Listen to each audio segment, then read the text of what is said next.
And we are live. Welcome back, Devils fans. It is your host, Ace, here on Running with the Devils, where we are talking New Jersey Devils hockey all year long. Please hit that subscribe button. Smash the like, share with a friend. Thank you very much. And as many of you know, tomorrow will mark the 30th anniversary of the New Jersey Devils' first Stanley Cup. I got the thing on my phone. First Stanley Cup championship, beating the Detroit Red Wings in a sweep. What a magical season for all of us that were following. And I am here with a very special guest who has played 932 career games over an illustrious 16-year career, 1/3 of the infamous crash line, a two-time Stanley Cup champion with your New Jersey Devils, an absolute dog and warrior, the type of guy I wish we could clone a couple times over for the current squad, number 21, Randy McKay. Wow, what an honor, sir. I appreciate you joining. How's it going? Going very well, thank you. Didn't realize tomorrow's the anniversary. 30 years ago at the old barn, the Brendan Burn. I could visualize the sights and sounds vividly as a 9, almost 10-year-old watching you guys on television. What a run, what a team. And wow, the memories for me and a lot of other longtime Devil fans will never dissipate. You guys will stay alive in Devils lore for eternity. If you could see there, I have my Crashers photo, the three of you guys. So what do you have going on these days? What's the life of Randy McKay like post playing career? Not a whole bunch. I was fortunate enough when I retired. My oldest kid was 5, and my youngest was 1, not even 1. And so I spent many years bringing my kids up. I coached my boys in hockey. Ran around, did the girl things. I had 2 boys, 2 girls, and now I got remarried a couple of years ago, and my new wife has a publishing business that I help her with. And our summers are a busier time, so I help her do a little bit there. So some things that keep me busy. That's awesome. Do you follow hockey anymore at all? Did you watch any of the playoffs or the finals?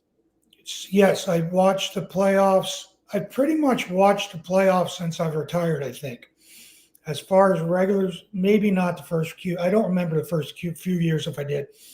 And I never watched regular season games.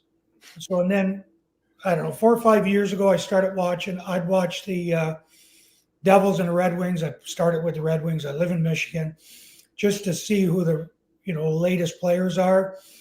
And then when Jersey went on that run, was that 3 or 4 years ago? Yeah, 22, 23. Yeah, about halfway through the year, I got into it and started watching regular season games again. And then watched them flew out for the playoffs against Carolina, which wasn't very good, but it was fun to go back. And but now the wife and I pretty much watch almost every regular season game now. So it took 17, I've been retired 22 years. So it took me like 18, 19 years to start watching regular season again. It's certainly obviously a different game from back in the day. I mean, listen, I like the skill finesse guys as well, but I do miss a little bit of the rough and tumble stuff, from the late 80s and mid 90s, even late 90s.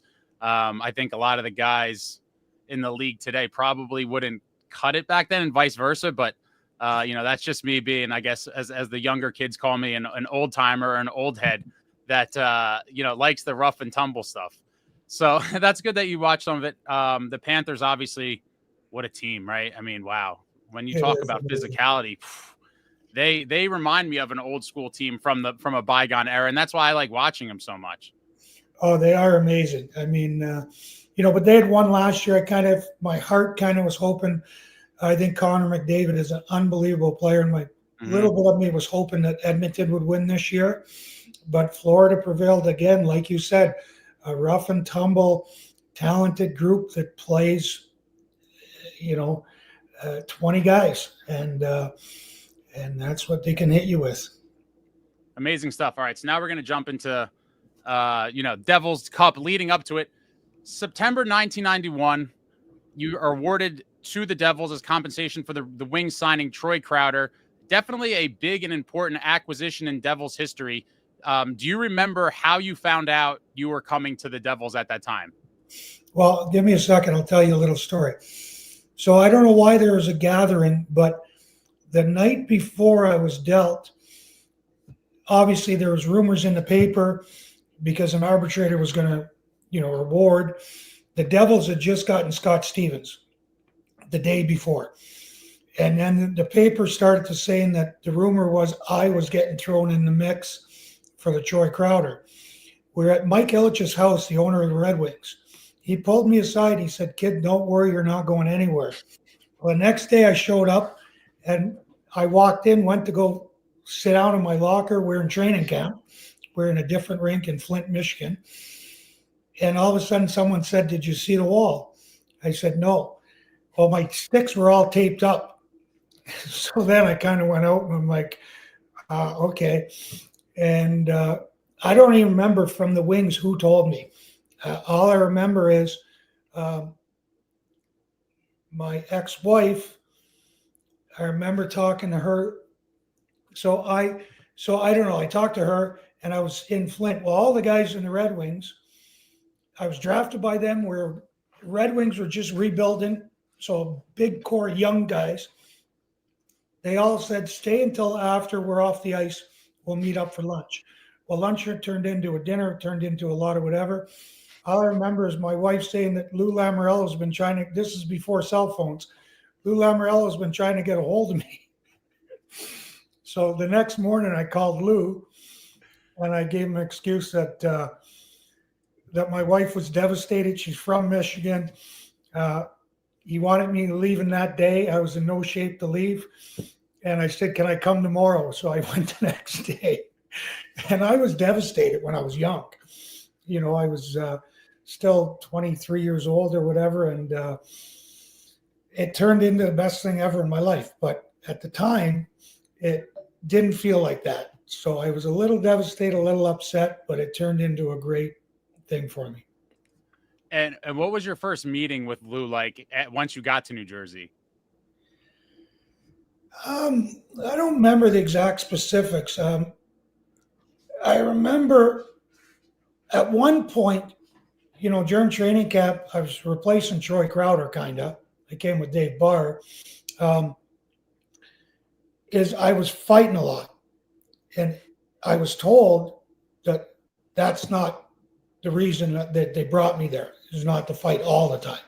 I mean, I did for my first many years there, but it was something that he didn't want me to be preoccupied with just doing that. So yeah, Randy, don't fight your first year here. 246 PIMs, 206, 244. Don't be fighting, Randy. Yeah, I had 28 fighting majors back-to-back years. A lot of fights.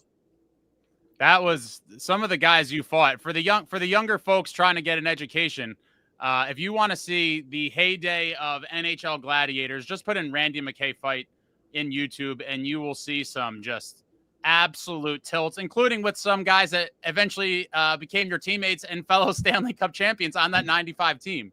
Yeah, so Mike Peluso, I don't know what year he came. Did he come 93 maybe, 94? Mike came in 92 or 93. Shout out to Mike. I talked to Mike. I was trying to get him on here as well as Bobby.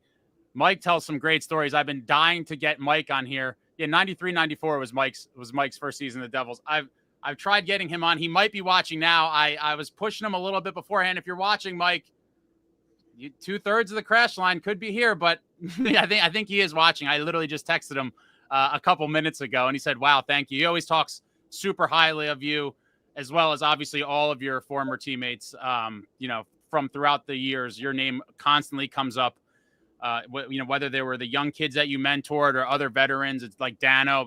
Randy McKay obviously is a name that is synonymous with the Devils' glory years and winning. And all of your teammates have nothing but great things to say about you from back then until now. And so, yeah, Mike Peluso was. So we became great friends. For the time that we were there, and we were good buddies. But I fought Mike 11 times before he got traded to the Devils. I knew it was a lot. I know you had a lot of the Hawks, Wings And It was the most. It was the most of any other player I've ever fought. I think 11 times. 11 times in 3 years or whatever. Wow. And it was like every night we played, you knew we were going to fight. And so he gets traded to us, and I walk in our train at the South Mountain Arena. Mm-hmm. And our trainer, Teddy, grabs me as I walk through the door. I got somebody to introduce you to. And he walks me straight in the locker room, right to Mike Peluso's stall, introduced me. I shook Mike's hand, said hi, and I don't think we talked again for over a month. Wow. So it was we looked, we might have said hi and bye in passing, but that was about it for about at least a month. And it took a while to, it took a while to become friends when you fight 11 times, I guess. I would imagine, even in professional sports, people talk about, once you become teammates, but something like that, there is nothing equivalent. There's rivalries in other sports, but when you're talking about, fighting in the NHL, especially at that time, there is no other comparison for another sport, right? So there's really nothing even to compare to. And I would imagine that would be a very interesting dynamic, right? Once a guy comes in that you fought 11 times. I knew it was a lot. I didn't know it was 11. That's crazy. Yeah. All right, so rewinding a little bit. Your first season, 91-92, Devils lose to the Rangers in the first round in 7 games. And the next year, they lose to the Penguins in 5 games in the first round. And then in June of 1993, Lou goes out and he gets Jacques Lemaire to be the new head coach. Do you remember your first thoughts when you heard the news? Do you remember the first time you met with Jacques? What do you remember about that? Again, I don't remember like the early times with Jacques. I knew when he came in, I'm from Montreal, so I grew up watching him.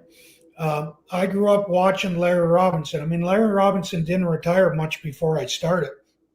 I don't even know if he was still maybe playing when I first got into the league in 80, 89. But,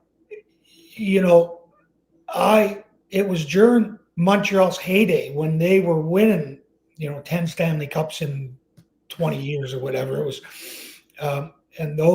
So getting someone with that pedigree and their background to go with Larry and everything else, you knew it was something special.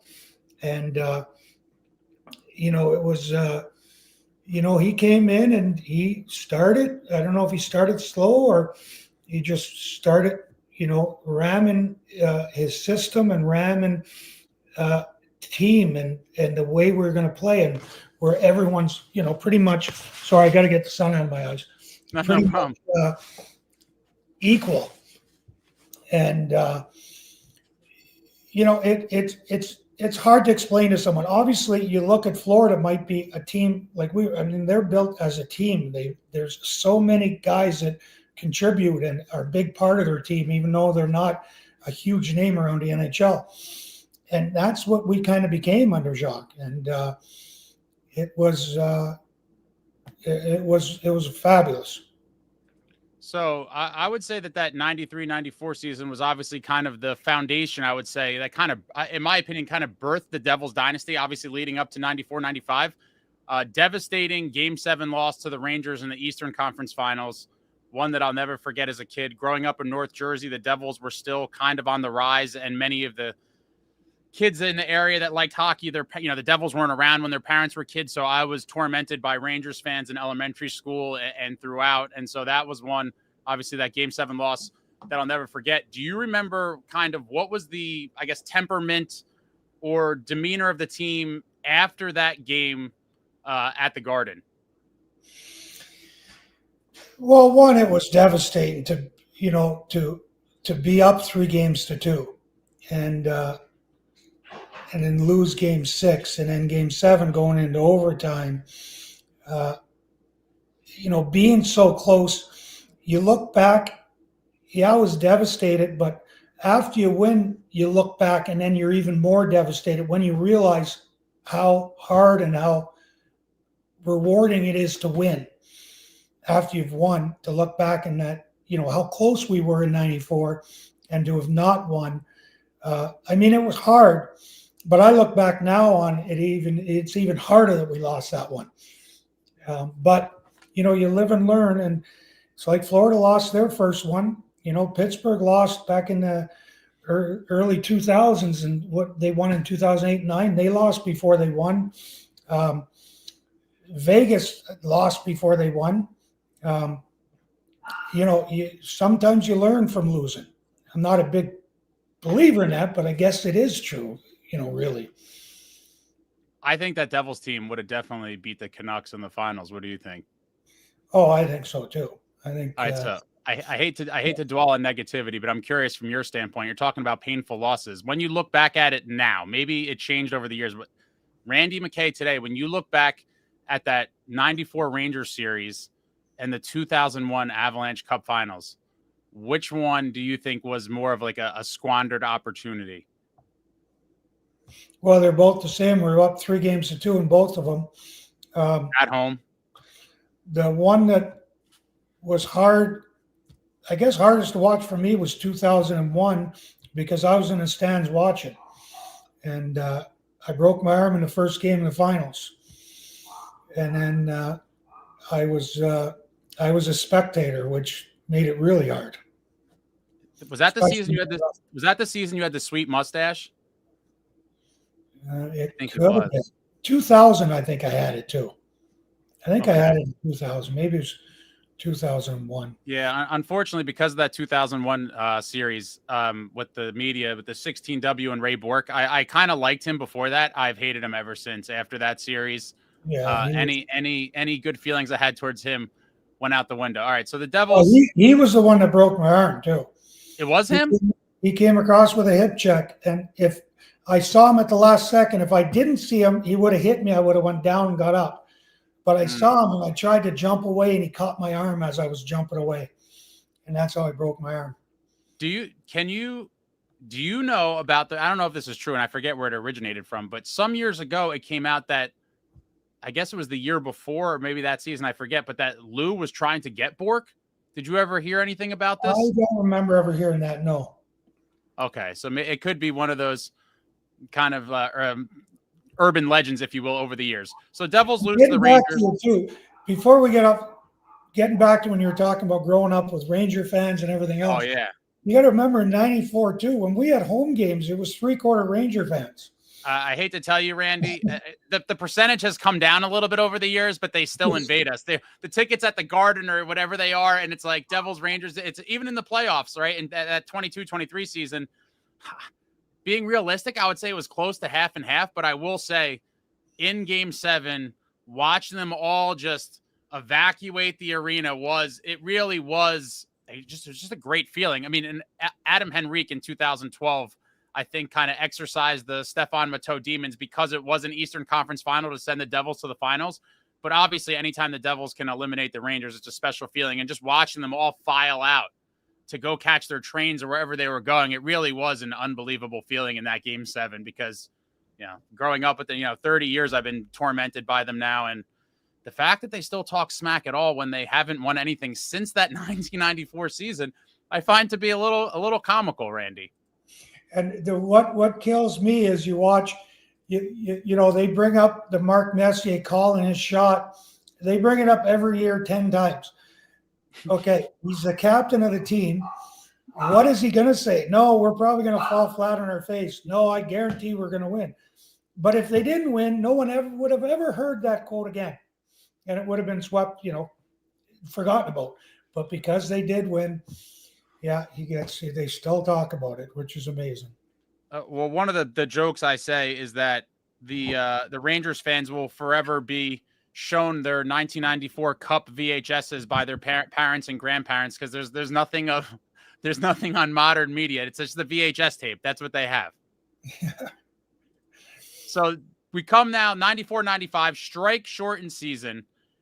Do you remember, I guess, what can you tell me about the mindset of the team or Jacques? Kind of what was the message when training camp opened, like coming back after the summer, after that brutal loss to the Rangers?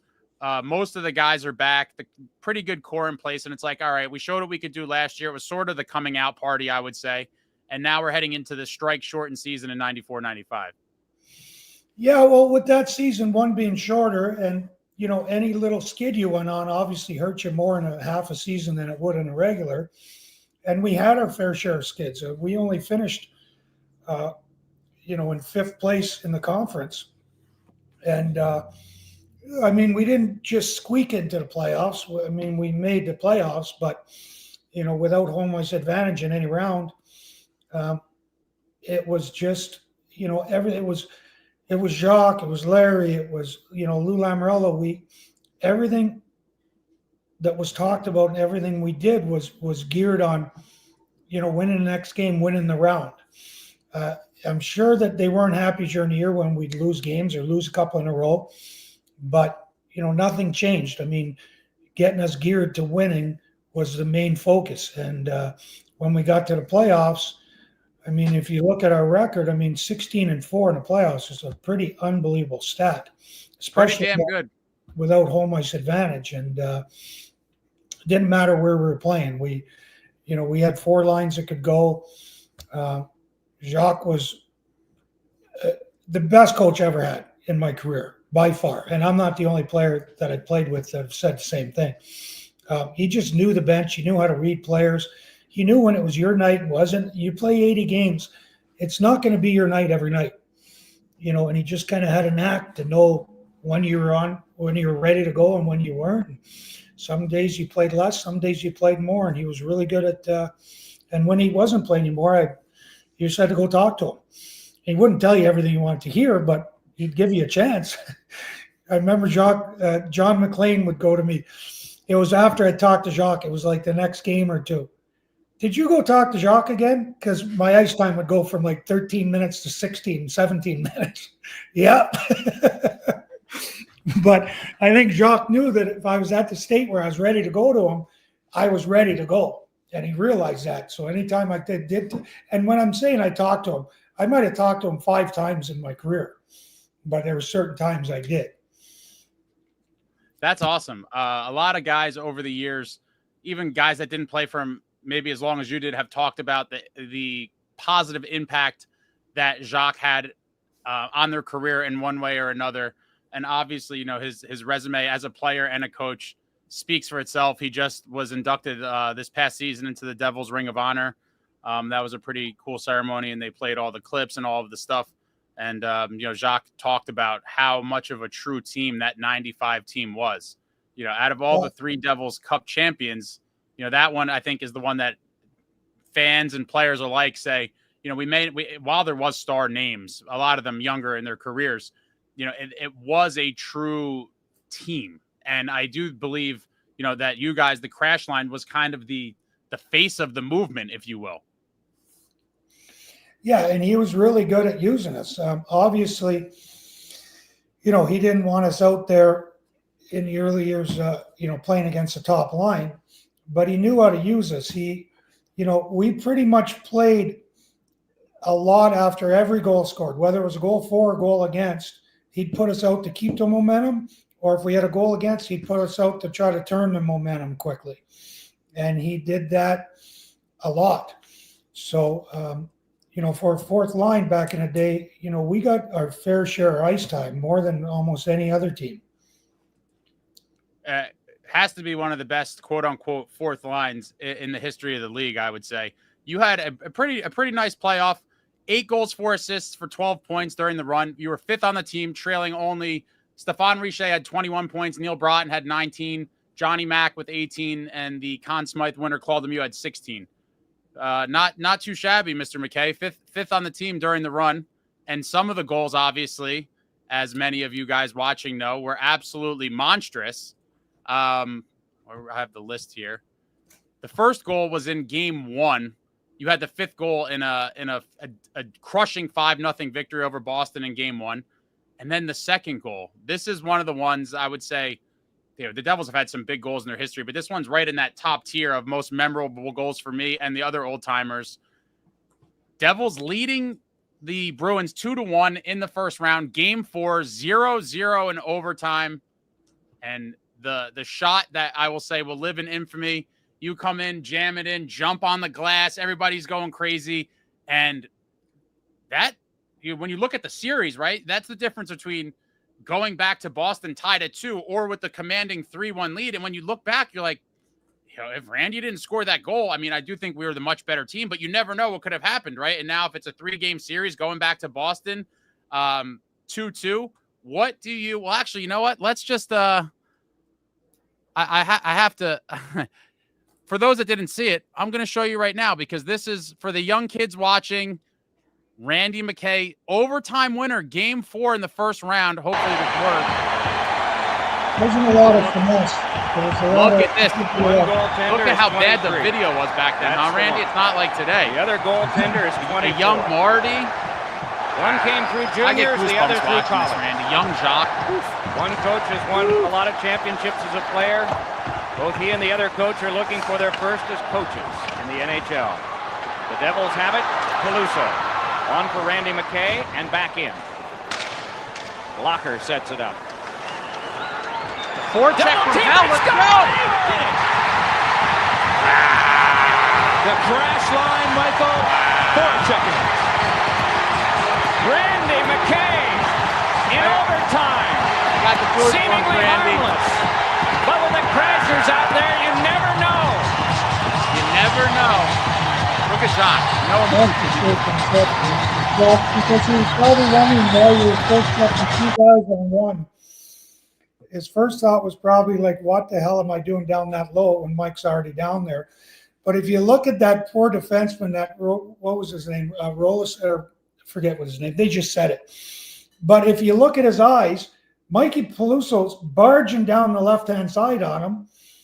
And then I was kind of coming in.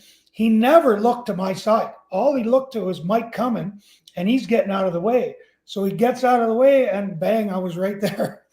So Jacques probably thinking, what are those two clowns forechecking so hard for? Because as a team that was the trap, which was our neutral zone format, we wouldn't forecheck ever two guys when they had full control. And he pretty much was getting full control. So the poor kid probably thought, he's probably been told over and over again, they won't forecheck you. They won't forecheck you. Well, our line was a little different. We'd forecheck you.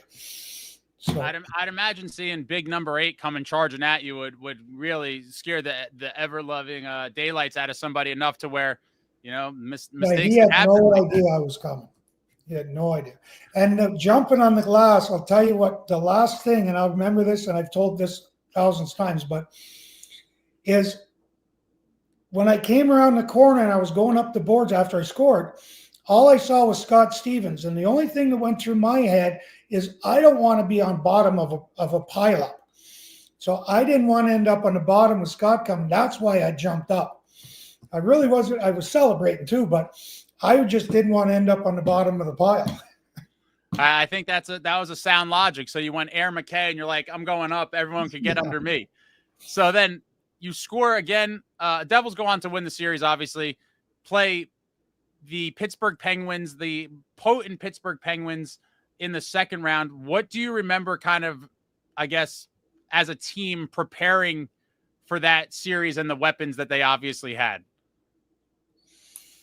You know, again, just, you know, playing as a team and just everyone doing their little share. You look at, you know, Neil Broughton's been around and he was a big part of our team. And then you look at Stéphane Richer. Stéphane Richer and Lemieux, they'd been through it a little bit because they had won in, you know, in 90. When did they win? 93? They won 91 and 92. Yeah, okay. And, you know, it was about winning too. Yes, they both had points and Claude got the Conn Smythe, but I remember it was against Boston also, and I was on the power play with Stéphane Richer was playing a point, and he took a shot, and I watched it trickle through the crease and across the goal line. And I told him that story. I said, yeah, I was just dying for it to go in.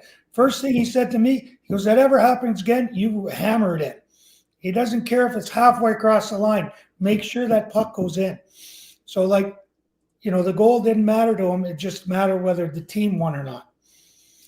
So those are little things that's the way everyone was. You know, we were all just doing our part for each other. So then you score your third goal in the playoffs came in that game 3. At the time, it gave the Devils a 3-0 lead. They go on to win 5-1, take a 2-1 series lead. Eventually, you guys close out the Pens, and then awaits the Legion of Doom, which Bobby loves talking about them, by the way, if you didn't know. Bobby loves the Legion of Doom moniker. Yeah. And the Philadelphia Flyers in the Eastern Conference Finals with, the superstar Eric Lindros. Again, what do you guys now remember? Two rounds under your belt. Now we're in the conference finals, taking on this Legion of Doom, Eric Lindros and the Flyers. What do you remember heading into that series? I'm trying to not mix them up because in 2000 we went down 3-1. 3-1. We won in 6 games, right? Or did we win in at 5? home? At home, yep. But game 5 was when Claude scored right before going into overtime, I believe. Yep, when he came streaking down on Hextall and hit him with the nice little clapper. And scored on Hextall. I just remember Lindros and Stevens going at it like crazy. Both of them going at each other. And somehow, our defense and our lines just kept that line in check. I mean, we held them to very few points. To pat myself on the back, I think I was a leading point getter between both teams in that series. I think I had like 6 points and 7 points in that series alone. So funny you mentioned it. You scored in the first 3 games of the series. Let's see. This is game 1. You gave the Devils a 3-0 lead. They won game 1 4-1. Then you had a power play goal to tie it up at 1 in game 2. Devils won 5-2. And then you scored in game 3 that gave the Devils a lead temporarily 2-1, but they lost 3-2. That was the weird thing about that series was the Devils won both games in Philly. Then Philly came to New Jersey and won both games in New Jersey, setting up the game 5 back in Philly, which Claude had that super dramatic, goal with 45 seconds left to win that one. And then obviously game 6 at home, where you struck again in game 6 to give the Devils a 3-1 lead. At the time, they won the game 4-2. And in the business, they call that, Randy, a game-winning goal, a series closeout. And I think we need to relive that one too. All 3 goals in the first. Brendamore in. Can they even get a shot? McTavish. No, they can't. We should on the Bobby. And he cleared it out 2-on-1 the other way. The video's so bad. That's Bobby. There it is. You had Claude behind him walking a stick, wanting the puck.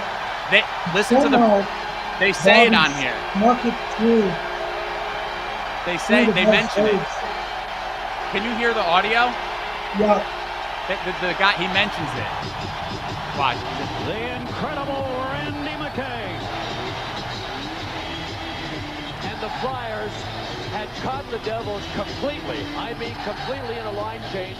The Flyers had a 4-on-2. Here's what happened. The Devils got back into the play. The shot was brought to McTavish, and this was a 3-on-1. Claude Lemieux was tapping a stick behind Bobby Oling. Give it to me.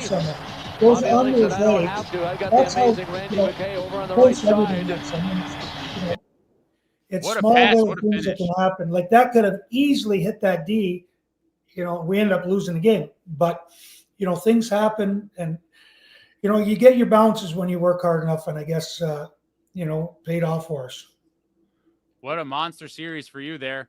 And then finally, after all the Eastern Conference foes were eliminated, the mighty Detroit Red Wings with Fedorov and Yzerman and Coffey, the whole hockey world gave the lowly Devils no chance. I believe there was tons of predictions in the media that the Devils were going to get swept, but if they don't get swept, maybe they'll win one game. Do you remember or I guess looking back on it, do you remember kind of the disrespect in the media leading up to the series? I'll tell you my favorite story, and I've told this to a lot of people. So before the finals, you end up we went 2 days before the game. And so the day before the game was when you had to do all the press and all the stuff for the final, and everyone's got to be available. So we wake up in the morning and you open a paper. And so they had 5 people from the press. They asked the question, so what's your prediction on the series? And 5 people. 3 of them said the Wings are going to sweep. The 4th said Jersey's going to get lucky. They're going to win a game. Red Wings in 5. And the 5th one said, Wings in 3. Devils are going to be so embarrassed, they're going to pack up their equipment and go home. Wow. So that alone was like, you got to be kidding me. And we had known, we've gone through 3 rounds. We had lost only 4 games. We were ticking on all cylinders. And it still makes me smile today to think of that. We just looked at that and just laughed, said, okay, oh, well, we're just going to go out and play hockey and do what we've done so far and see what happens. So we had a lot of confidence. And, I don't think by then we really worried about names. You had Coffey, you had Fedorov, you had Yzerman, you had, Vernon, who had won with Calgary before. I don't think we thought about any of that really. We just went out. We were going to try to win a hockey game. And that's the mindset that, from Lou and Jacques Lemaire and the whole crew, they just had us believing in ourselves. And we weren't worried about the opponent. Devils go to Detroit, win game 1, win game 2. I think at that point, people were obviously not only shocked, they were like, wow, are the Devils now going to pull this off? We come back to New Jersey for game 3, and you scored in game 3 to give the Devils a 4-0 lead in the second period. And how am I not going to show a Randy McKay Stanley Cup Final goal? Randy scoring in game 3 of the Cup Final. Bobby Holik sends it in around Vernon. Shots are 18-9 in favor of Detroit. 11:59 left to go here in this second period. Detroit Red Wings 7 shots in that first period, the most they've had in this series. Tying that again. Randy McKay behind the net. McKay looking where the Devils are just wide open. Driver's shot deflected in. Save Vernon. Rebound score! Randy McKay! The gates have opened! Scotty Bowman was not a happy man. That made it 4-0. That was 4-0. I didn't know it was that much of a blow. We game 5 we won by 3, I think, didn't we? I didn't realize. What was the final score in game 3? It was, give me 1 second. It was 5-2. Okay, what was the final? 5-2 also? 5-2, yep. Okay. I remember the final being 5-2. I didn't realize that we got off to that much of a lead in game 3, too. So funny you mentioned, before we get to the Cup actual win and all that, funny you mentioned the final game 4, because Randy McKay did not score in game 4, but he made a play very early in the game. I don't know if you remember this one, Randy, but Neil Broughton scored about a minute into the game, and you immediately, and kids, when old man Ace yells about physicality and dogs and warriors, I'm going to post tons of Randy clips for you guys to get an education later, but look no further than this. This is the Devils with a 3-0 series lead, looking to finish the sweep at home. Neil Broughton gives the Devils a 1-0 lead early in the game. The next shift, Randy McKay goes out and does this. Chris Terreri, the backup, did not. The other is Danton Cole, who has just played a little bit in one game. Keith Primo. Now you're seeing from Stevens. Mike, the big boys for Detroit trying to play against this big crash line. For New Jersey. Let's see that again. Just put into the photographer's box on a Fully in the photographer's box. The other angle they're going to show tonight. The boards here are 41 3/4 inches high. In Joe Louis Arena in Detroit, they're 48 inches high. A big difference. That's the reason why you always see players get hit. And like driving McKay, Randy taking him for the ride. Into the bench. Right into the bench. I haven't seen that one in a long time. Another row of seats in. Broughton scored, and who was the next line out? That is what I You know believe. what I'm saying? Neil scored, and Jacques would put us out to keep the momentum or to get the momentum back. I would say that's what they file that under what they call setting the tone. Take the 1-0 lead, and Randy throws a man into the bench. Phenomenal stuff. All right, so real quick before we get now to winning this game, just a recap of you scored 8 goals that run. 2 versus Boston, 1 versus Pittsburgh, 4 versus Philly, 1 versus the Wings. Devils were 7-1 in games that you scored in. Obviously, the Devils only lost 4 games the whole thing, but still very impressive that of the 8 games you scored in, 8 goals you scored rather, 7 were in games the Devils won. I just thought that was an interesting stat while I was looking at all of the stuff. Let me just got the hit. Yeah. All right, so now the seconds are ticking off. It's game 4. What's going through your mind as now the Devils are about to win their first cup? You guys were a monster part of it. You had a great playoff. When you're sitting, what's going through your mind now in the closing seconds of the chaos at the Brendan Byrne Arena? Well, for the last 5 minutes of the game, I think I played every other shift. Not because I was on fire, because Jacques was looking down the bench. He didn't have many guys that weren't crying, so he couldn't find. It was whoever wasn't crying was going on next, because the emotions, and we pretty much realized with the way we played with 5 minutes left, the game was over. We were winning the cup.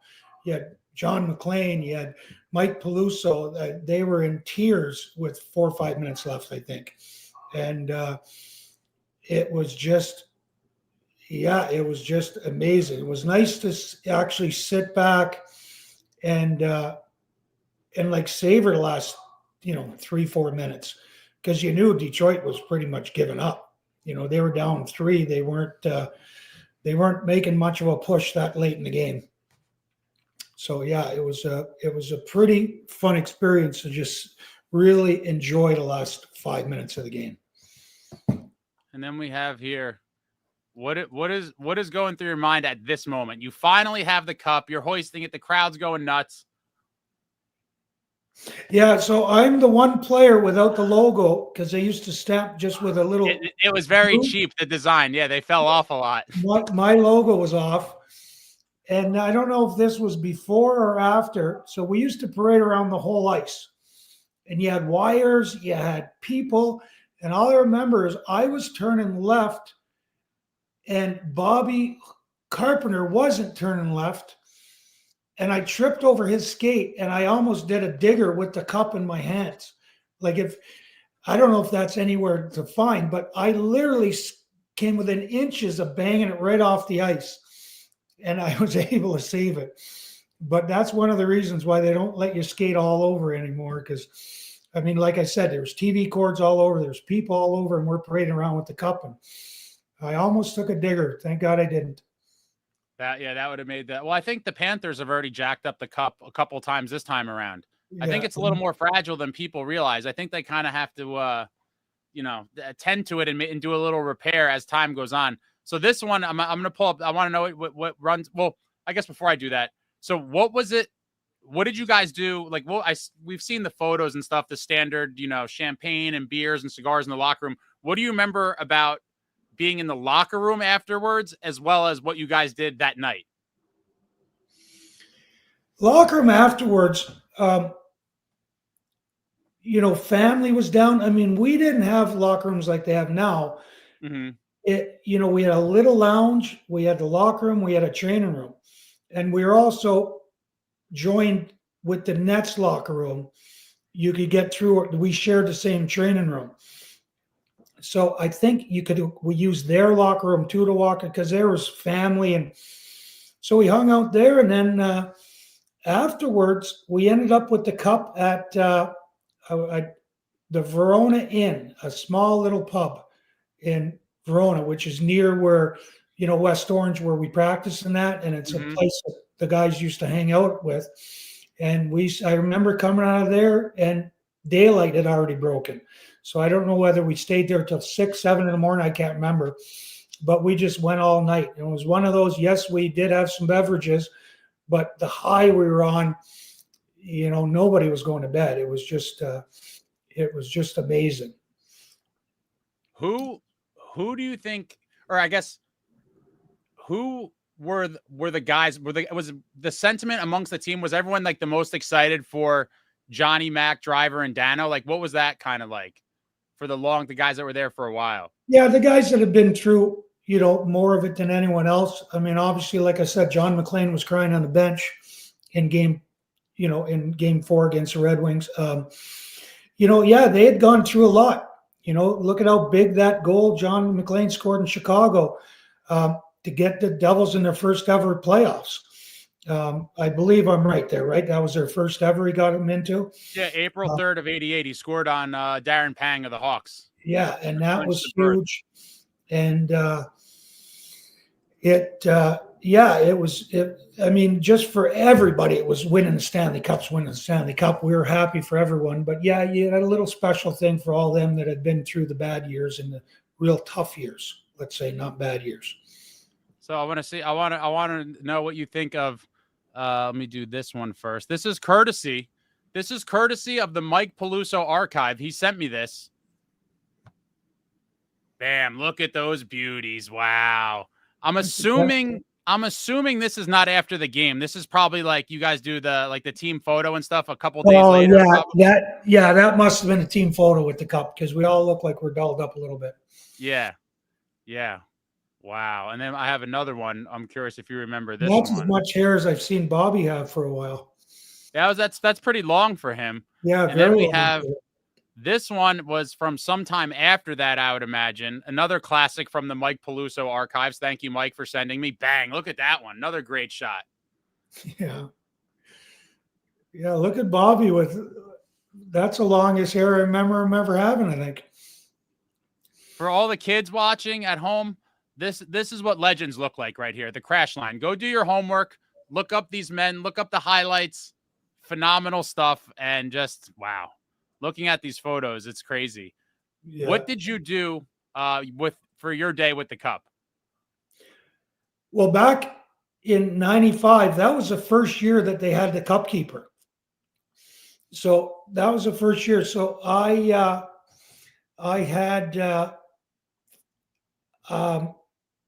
brought it to Michigan Tech, which is where I live, where I went to school. They run a hockey school.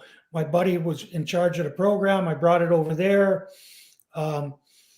Then that night, and then I did an autograph signing that's at the rink here in town where Michigan Tech plays. And I did a 2-hour signing. So what I did is took pictures with people and I asked for a donation to youth hockey in the area. Didn't say any monetary, just said no money, just whatever you can give, we're going to donate it to youth hockey. And after 2 hours, before 2 hours is up, someone came up to me and said, Randy, there's still a line around the corner. So I think I stayed for 2.5 hours. And then finally I said, and with a smile on my face for 2.5 hours, I said, you can keep the cup here for 45 more minutes, but I've got to leave. I've got to go get some water. I just got to go relax because it was a long night before. Well, the cup was supposed to also get to my house on the first flight at 9 a.m. It was delayed, didn't get there till like 3 hours later. I only had the cup for 18 hours when I had it. I got it and then it had to be on a flight the first thing in the morning at 6. And so just had a party at a local restaurant in town afterwards. And I got the cup stranded on my boat on the way home, took my boat to town. And I traveled by boat 20 times a summer and never hit fog. We hit fog. So we ran into some muck. Me and another guy had to jump out. And as soon as we jumped out, we popped back up. And then it took us like an hour and a half to get home. I was going to do a bonfire and everything. By the time I got back there, okay, that's everyone had left or whoever was there. I said, that's it. We're going to bed. It was a long day and night. So the cup keeper's on the boat with you as well? Cup keeper's on the boat. He might have been a little worried that we actually got the boat stranded, beached, but we didn't beach it. We just got into shallow, mucky water, and we had to jump out and free the boat again. Was it Phil back then? The cup yes, keeper, it was. Phil? Yes, it was. It was Phil's first, because what happened was, like, I told him I'm wide open to whenever. I didn't have a specific date because I didn't know to plan anything. And all of a sudden they said, okay, you're getting the cup in 10 days or whatever. And it was like, oh, okay. So it was, a little different. So when we won in 2000, I had more planned. And I asked in 2000, I said, I don't care when in the summer I get it, but can I have it for 2 nights, not one? So I got it for 2 nights. And I had just built a new house here. So the one night I did it, I told my builder, just let anyone, because again, I only had like 10 days. Whoever worked on my house, if you painted a room or whatever you did, you're invited to my house for a party. So I did that the first night. And the second night, it was all my friends. But again, I didn't send an invitation. It was all word of mouth. So I would tell my buddy, like Harry, if you think someone should be at my house, tell them to be there. Or I'd tell, so I told 10 friends, just tell the people that should be there. And I probably had, I don't know, 150, 200 people. I had a lot of people. But it was funny. So Phil was still there. So we start talking about the Gibson Cup. Do you know what the Gibson Cup is? No. Okay, the Gibson Cup is the first professional hockey trophy awarded in North America. It was by Doc Gibson. The first professional league had a team in Houghton, Michigan. There was a team in Pittsburgh, team in Sioux, Canada, team in Chicago, it was a mining town back then. So the Gibson Cup was the first professional hockey trophy given out in the U.S. There's a whole story. Yeah? Google it. I'm going to look it up afterwards. It's amazing. So I'm telling Phil this. Phil's looking at me like I've been drinking all day and I'm smoking some weed or so. I don't know what he's thinking. But I'm telling Phil, no, Phil, this is so we call my buddy. Sure, Randy. Says, oh, yeah, it's on so-and-so's end table at his house. So someone has it? This is the Gibson Cup. Well, they play for it in the senior league. My boys play for it now. Portage Lake Pioneers. It's a senior team. Guys range from 21 to 35, and it's just good. It's good hockey, but it's just senior hockey. And they play for it every year. So the year before that year, the Pioneers beat Calumet Wolverines, and they had the cup on someone's end table. So we got both cups together. So I'm telling Phil, and Phil thinks I'm out of my mind. And so the next morning, Phil comes downstairs, got him in his own room upstairs. Hey, you're right. I just called the guy from the friggin' NHL, the Hall of Fame. The Hall of Fame, yeah. The guy rambled on for 10 minutes about the Gibson Cup. He goes, you're right. I said, I told you I was right. He goes, that's the first time those cups have been together in like 75 years or something. It was forever. And they've reached out to the Pioneers to make a replica of it for the NHL, for the Hall of Fame, not the NHL, because that should be in the Hockey Hall of Fame. It really should, the original. And the boys treat it like it's like a Stanley Cup. They treat it like, but like I said, it was on someone's end table at their house. Like they don't really. It is now locked on display in the D Stadium, which is one of the oldest indoor rinks, and that's where the Portage Lake Pioneers. This was a huge mining area back in the copper days. So this was almost like the capital of Michigan, believe it or not, way up here in the middle of the UP. There's how many thousands of people lived in this area back then. So Doc Gibson started the Pro League to give the people something to do. That's an amazing anecdote you just told. I'm definitely going to do my thorough research. I have it tabbed on my computer now to read all about the Gibson Cup. And I could only imagine Phil probably thinking like, "Hey, all right, Randy, have a couple more beers with the Gibson Cup story," and then he verified it with the Hall of Fame. That's great. I'm going to let you go shortly. I have a couple more for you. I want to get a couple of the audience questions here. I think this is a good one. I'll pop this one up from World's Worst Gamer. I'd like to know what Randy thought was his toughest fight ever / best fight ever. It's a very good one. Okay, there's something back. I was going to go. Okay, there's something on my screen. My best fight ever, the one I'm happiest about in my life, we're playing in Philadelphia, and we're up like 3-1. And there's no reason to fight because we don't need create any momentum. And I know what fighters are doing. They're trying to flip the tides and everything. So I get Dave Brown, comes up to me along the boards as we're breaking out, and gives me a shot. And I'm like, okay, one, shouldn't fight because we're up 3-1. And it's Dave Brown. Dave Brown's like, so monster. So then we get to the blue line and he gives me another shot. and I don't talk much. I'm just not quick with words, so I don't bother talking. I just let. So then we get to the red line, and he's still on me. So now I'm thinking, okay, this is looking embarrassing now. So I turned, and I grabbed his jersey. And back in the day, you didn't have to tie up. And right away, his jersey starts coming over his head. So I throw 4 or 5 fastest punches because I was scared.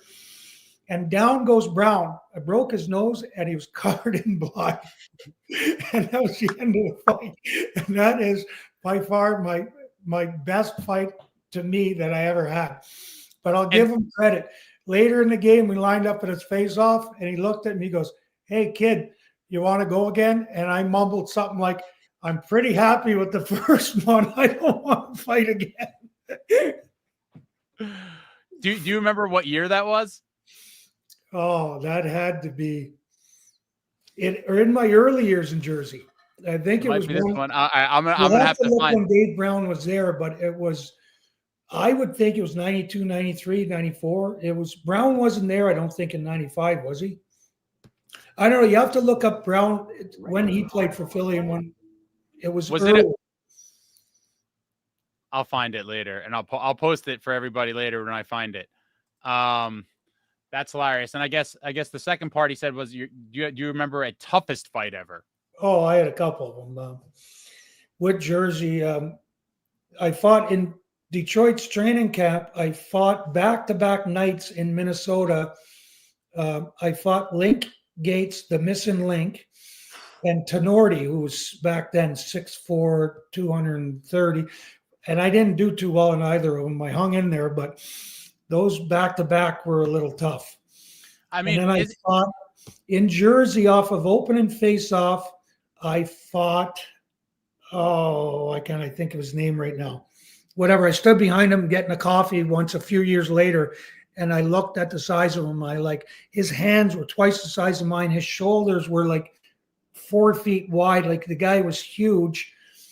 What was his name again? Big, huge guy. He was it was with an expansion, San Jose maybe, or it was an expansion team, and it was out west team. I want to say it might have been San Jose. Well, who was I fight? Link Gates, Tenorti. Who else was a big guy? Wasn't the missing link?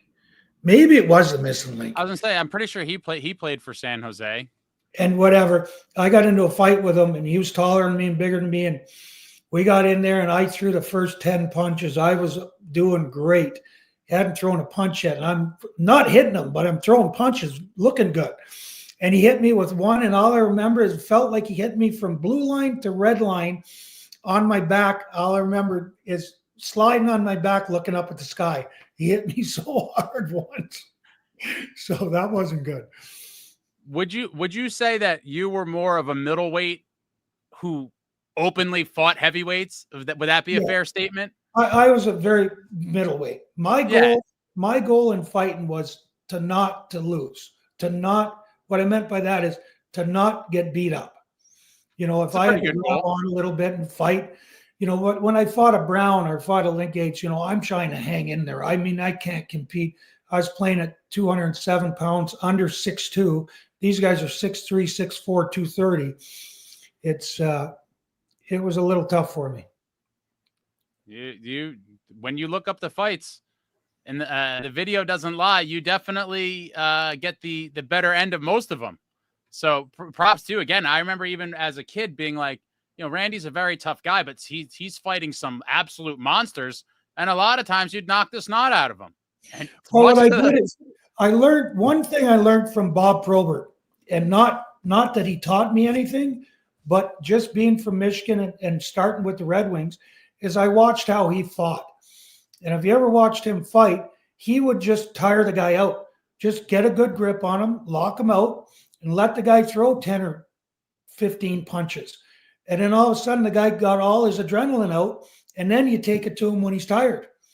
So just hang on, make sure you don't get hit, and when the guy tires out, then I would go. So my fights were longer, and if you ever watch them, when I would win fights was in the second half of the fight when I'd let the guy tire himself out. So there's strategy to what I was doing. Very wise strategy indeed. I'm going to go to the next one here. This is a tough one. This is a very good question. I was going to save this for a future, but Yo Holmes, a regular, please ask how he felt getting traded away to Dallas. March of 2002, I believe you and Arnott traded to Dallas for Joe Nieuwendyk, Jamie Langenbrunner. At the time, as a fan, I was about 17, and all fans at the time, obviously, the A line with Sikora, Eliash, and Arnott, and the crash line is like forever. There'll never be another line to even be mentioned in the same breath as those. And to lose a guy from each of them who were big parts, you two-time Cup champion, Arnott scored the Cup-winning goal. He's over my head here.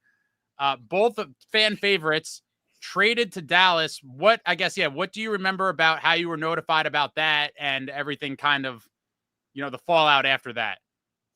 Well, if I said when I was traded from the Wings, I was a little upset when I was young.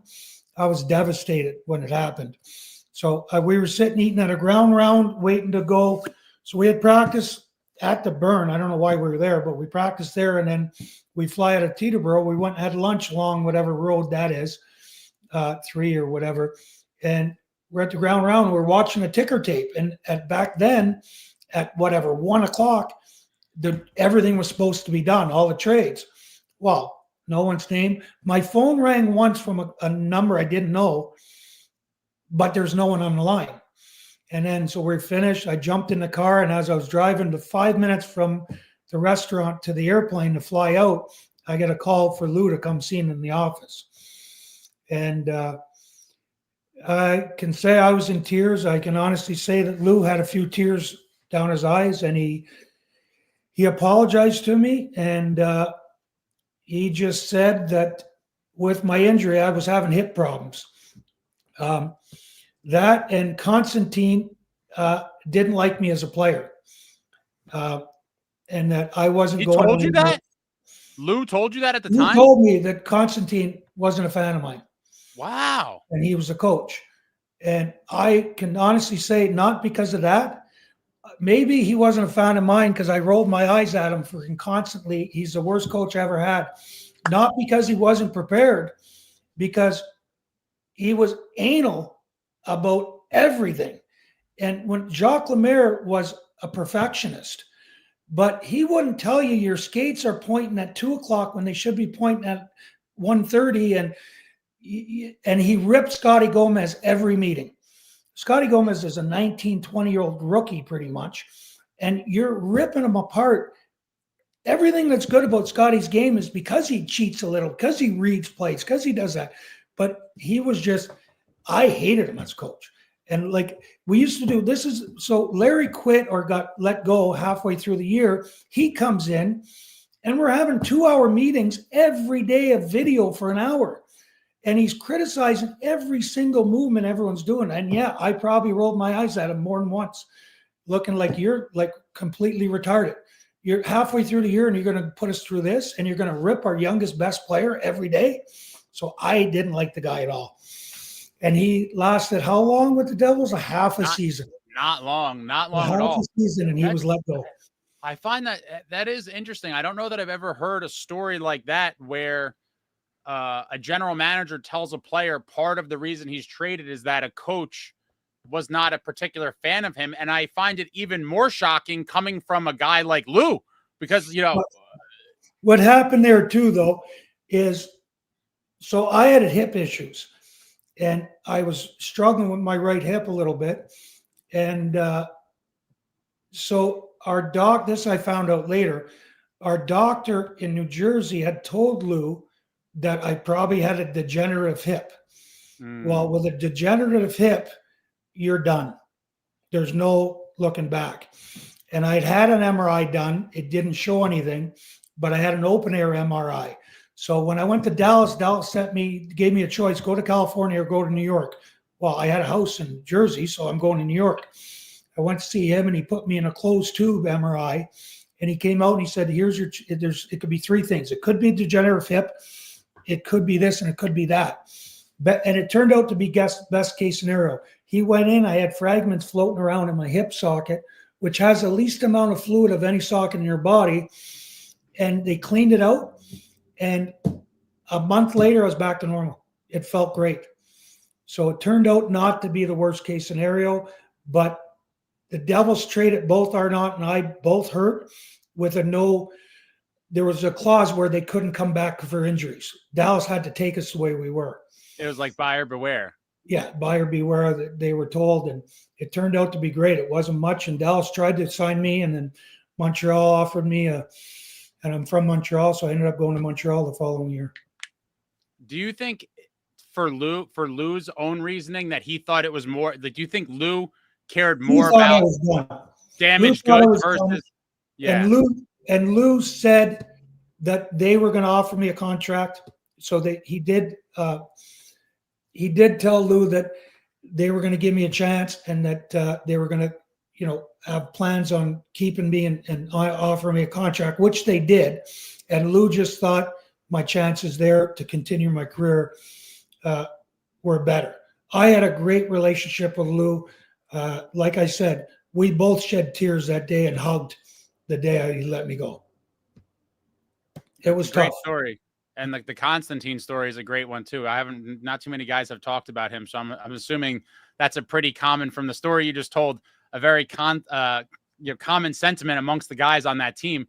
The next question says, does Randy know why Alyssa Milano, aka Sam from Who's the Boss, and here's a picture of it, wore his jersey? Do you know anything about this? And there was actually another picture of her wearing it too, and it was a white one. Yep, here it is. Wearing the Randy McKay jersey. Do you have any idea, any backstory on that? No, not at all. I don't even know if it was someone that played before I got here, but because that one of the jerseys is a green and white and red, right?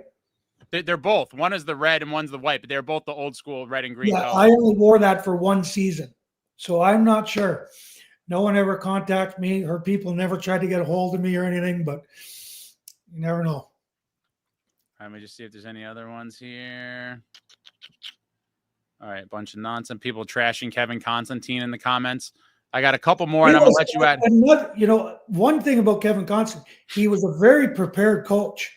He was. I mean, he took his job serious, but it was to the extent of, I guarantee he saw me roll my eyes numerous times, especially I love Scott Gomez. I keep in touch with him more than any other person.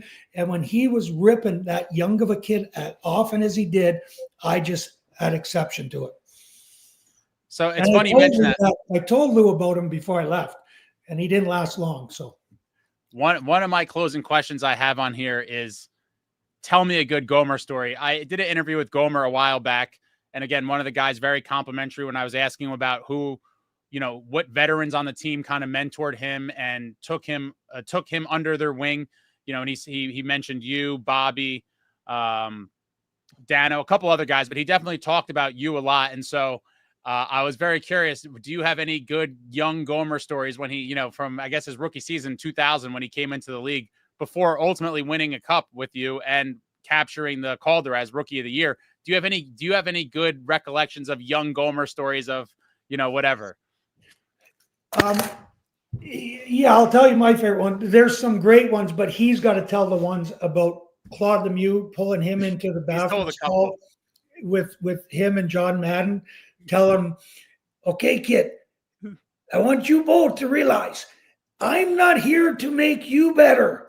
You are here to make me better. So that one, but my favorite is, so I would get prepared for games, we'd stretch as a team or whatever. I'd do extra, I'd do karate kicks, just get myself loosened up and all. Karate kicks? You were doing karate kicks? Doing, just loosening up. That's why I maybe had hip problems. But so I'd be all prepared, and then I'd be getting ready, half an hour early, and I'd sit there before I tie my skates. And I'm sitting there, and it's 10 minutes before we're going out for warm-up. And one of the guys, other players, comes up to me and he goes, hey, you got to go check out the kid. This is 10 minutes before we're going out for warm-up. And everyone prepares different. But I walk into the lounge. He's there with his feet up reading People magazine. Now, we got a warm-up starting in 10 minutes. He's reading People magazine. Some guys, only take 5 minutes to get dressed, and that's the way they prepare. And when you got talent, you probably maybe prepare a little less. But the way I worked my life, and my game is I was getting myself ready, and I did a bunch of different steps. So I went in, gave him shit, and he comes out, and that was that. But like 15 games in the season, gets off to a great start. Things are going well. And then he hits game 15 or whatever, and now things are struggling for him. So he comes up to me one day. He goes, "Hey, Mackie," he goes, whatever. And I looked at him and I said, "Hey, kid, it's a long season, 80 games. I said, don't worry about it." I said, "But you know what?"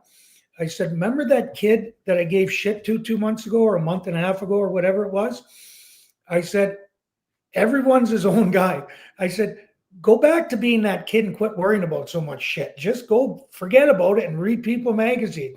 So, to each his own, whatever makes you work. And I just want him to realize that you don't have to prepare like I prepare. You prepare the way you do, which keeps you loose. And that's the way he played. So that's my story about it. Those are great. I can't imagine being the young kid that he was. That was a pretty veteran team. There was some young guys in 2000 that broke in with him, Whitey, Madden, and I'm forgetting one. Whitey, Madden, Rafalski. I think he was a little bit older, but tons of vets. And I couldn't imagine, he talked about it briefly, but going into that locker room with a lot of vets and guys that have been around the block as this young kid, as he likes to say, this Mexican kid from Alaska who was kind of carefree and joking around. He said it took Bobby a little while to come around to kind of understand that, you don't have to be as serious as him, but you could still be about your business. That was kind of a little anecdote that he told.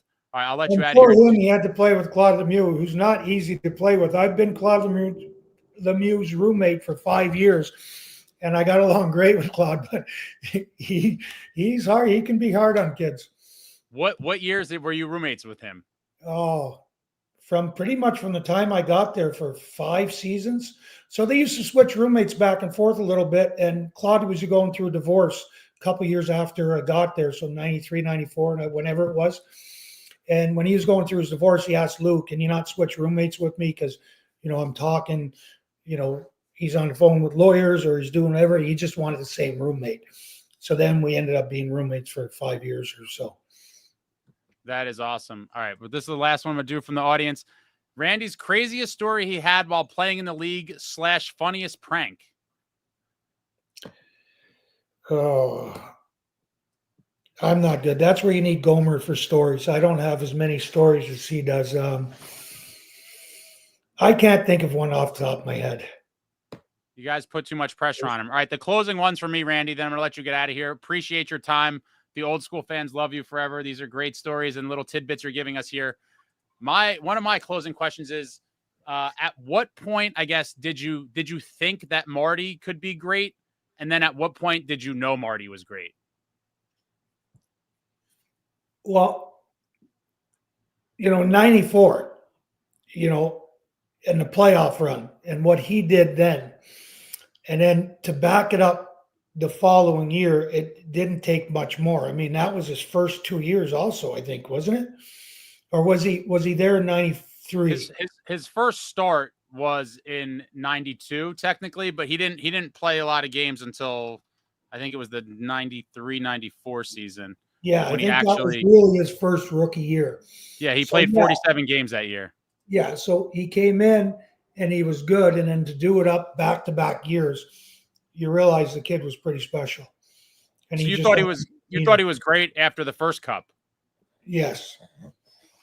Yeah, he definitely was really good and young and just poised. You could just see it, in his demeanor and his calmness and his, that's the way he played. So what was he like in practice back then? He was he turned 23 during that cup run, which is crazy when I think about it. I was a little kid, but years later, I was like, even when I was a teenager, I was like, oh my God, Marty was only 23 when they won that first cup. And it was kind of crazy to think about. You don't really realize it as much when you're a kid. But as I got older, I was like, my God, he was 23 years old. Like, what was his demeanor in practices and stuff with all of you guys at that time?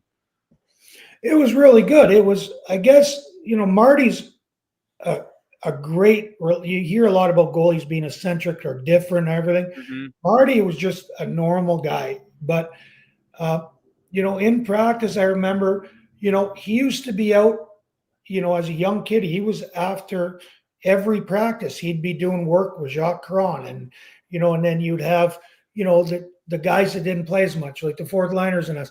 We'd be out doing drills specifically that the goalie coach wanted us doing against them. Coming out of the corner, coming out of the slot, cutting across, doing. It was every day we were doing something different that Jacques Caron was working with Marty on. And I remember like every day he was working on stuff when he was young. At that time, Jacques Caron, as the goaltending coach, was able to kind of be like, can you guys do this for him? Like, was it like? Oh, that's what we did after every practice.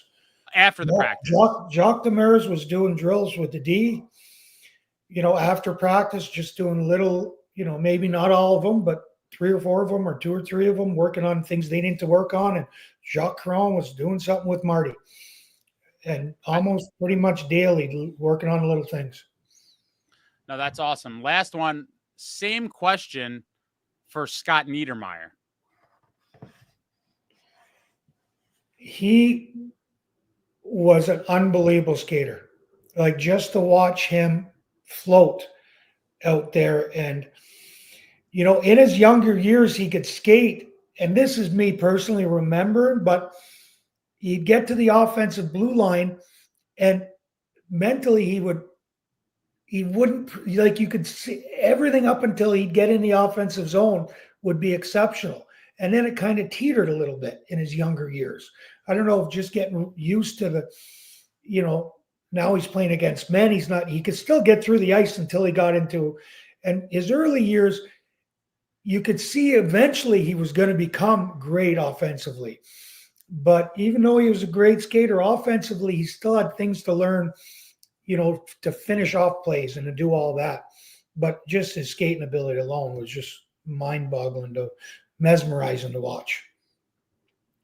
Awesome stuff. Randy, I could sit here and bullshit with you for days. Thank you so much for your time. Greatly appreciated. Tomorrow, the 30-year anniversary, 30 years ago, that magical 95 team won the cup at the Brendan Byrne in the Swamp. I wish we still played there. That's a topic for another day. But Randy, thank you so much for your time. Appreciate it. The fans love you. And I'm going to text you something. I'm working on something. I've been really trying. It's going to be hard, but I'm working on something special. I hope to talk to you soon, Randy. Have a great rest of your summer. And thank you for the memories, man. It was, the Crashers, the 2000 Cup will forever be intertwined in my childhood and upbringing. And many of my viewers are my age or older. And, during the current climate of the New Jersey Devils, we just reminisce and talk about the glory days. And you're definitely a guy we bring up often. So thank you very much for the years. Thank you for tonight. Yeah, it's funny how we're getting older, because when I went to the playoffs, was it 3 years ago or whatever, went for 2 games, and they take unbelievable care. They got that alumni suite for us. Mm-hmm. But so I'm with my wife, her niece, and her niece's husband. They're all wearing my jersey. I'm walking through all the festivities outside for an hour and a half, got recognized by 3 people. So I'll tell you this, Randy, don't take this the wrong way. I've said this a million times. A lot of the older fans don't seem to go to games as much. I don't know if it's a financial thing or, tickets now are not what they were back in the day, as well as the current brand of hockey and a lot of other stuff. But that has happened. You're not the only guy, right? So, I've seen, Doug Gilmour, Billy G at a draft. This was much closer to when they were playing. Billy Guerin was walking around on a draft day when he was with Pittsburgh, and Doug Gilmour separately. And me and my buddies like me, like, obviously I have a Devils YouTube channel, a podcast, like, this is my life, like a big part of my life and my upbringing. Not everyone's that way, but me and my buddies were like, no one knows that that's Doug Gilmour. No one knew that it was Billy G. And we talked to them briefly at Marty's retirement night. And this is the worst one to me because of size. Big Jim McKenzie walking around in the concourse wearing his cup ring. No one noticed him. So don't take it personally, Randy. In that regard, our fan base is just, it's not the same as a lot of other places or other sports. And it is a weird thing, but I think during when you were playing, you probably enjoyed a little bit of anonymity, I would imagine. Yeah, that's what a lot of people did. Like, that was really nice about playing. And the average age was probably around 31 years old. And those kids were 5 when I won the cup. Mm-hmm. So they're not going to know who I am. Guys, next time Randy's at the arena, if you see him, you make sure you mob him, let him feel some love, and more than 3 people better recognize him next time around. Okay, thanks for having me. Amazing, Randy. Thank you so much, and have a great summer. You're the man, and thank you so much for this. Hey, you're welcome. Take care, Randy. All right. There it is, guys. 1/3 of the crash line. One of my childhood favorites, Randy McKay. What an absolute legend. And if you're a younger fan and you don't know, I'm going to post a ton of stuff. We had a good time here going down memory lane. You could just put him in YouTube and be entertained for hours, whether it was his fights with the Devils, big hits, big goals. When people always talk, about me and how I long for the old school players, guys like Randy McKay is exactly what the current New Jersey Devils need in the lineup, period. A dog, a warrior, champion. You do not win Stanley Cups without guys like Randy McKay. And that's why I love all the, the Brady Tkachuk's, the Matthew Tkachuk's of the world, and guys that play like that, because those are the guys that you win with. You need those guys in the trenches, in the foxhole to win cups. I'm sorry, guys. If hockey has been similar since its inception. Physicality matters. It will always matter. All 3 New Jersey Devils Stanley Cup championship teams had at least some of that element. And Randy, 2-time Cup champ with your New Jersey Devils, 95 and 2000. Absolute legendary teams. Wow, I'm sweating in here. I hope you guys enjoyed that. I'm sorry for a lot of you. I could not. I meant to post it sooner. And it was very short notice, so I'm sure a lot of you will be catching this on the replay, and it's my apologies. But when you're scheduling with other guys, I can't always have super notice. And so a lot of times I'm working with, tight timelines and things where I don't want to put something up and have it not happen. And so there's a lot that kind of goes behind the scenes with this stuff. But wow, I'm like a little sweaty, but that was amazing. Randy, I wanted to talk to Randy for a while. I have a couple other things in the works as well, but wow, guys. Wow. See what you guys are talking about. Matt Jones, crash line was the best grinding line we ever had, and they could put the puck in the net. What a team, what a line. I talk about them nonstop. World's worst gamer for sure. Thank you for the super. Yo, Holmes, Randy McKay are the guys who need to win Stanley Cups, just like Jim McKenzie. Couldn't agree more. Couldn't agree more. Wish we could clone guys like that and put them on our lineup today. And who knows, maybe Fitz has his eye on some, but there's certainly few and far between in today's league. They're not nearly as abundant. But when I say throwback players, when I say I want throwback players on the Devils, the throwback types of players I want are guys like Randy McKay. Period. Guys you want to be in battle with, that just find a way to get it done. Tried a way to get it done. Smashing the superstar late in Detroit with our dogs. Beautiful. The hockey world did not give us a chance, but the New Jersey Devils found a way. And what a team. I'll post some other stuff you guys need to watch. For the younger fans or the older fans, rewatch it. Heaven, the VHS tape, it's online. Heaven was an amazing. Heaven was an amazing. Guys, show some love for my man Mike Peluso in the comments. I've been trying to get Mike on forever, and he's just, for whatever reason, I talk to him somewhat regularly. We're pretty friendly, but he doesn't ever want to. I don't know what it is. I'm trying desperately to bring you guys. Mike has some great stories as well. And homie, I've been trying to get Mike on forever.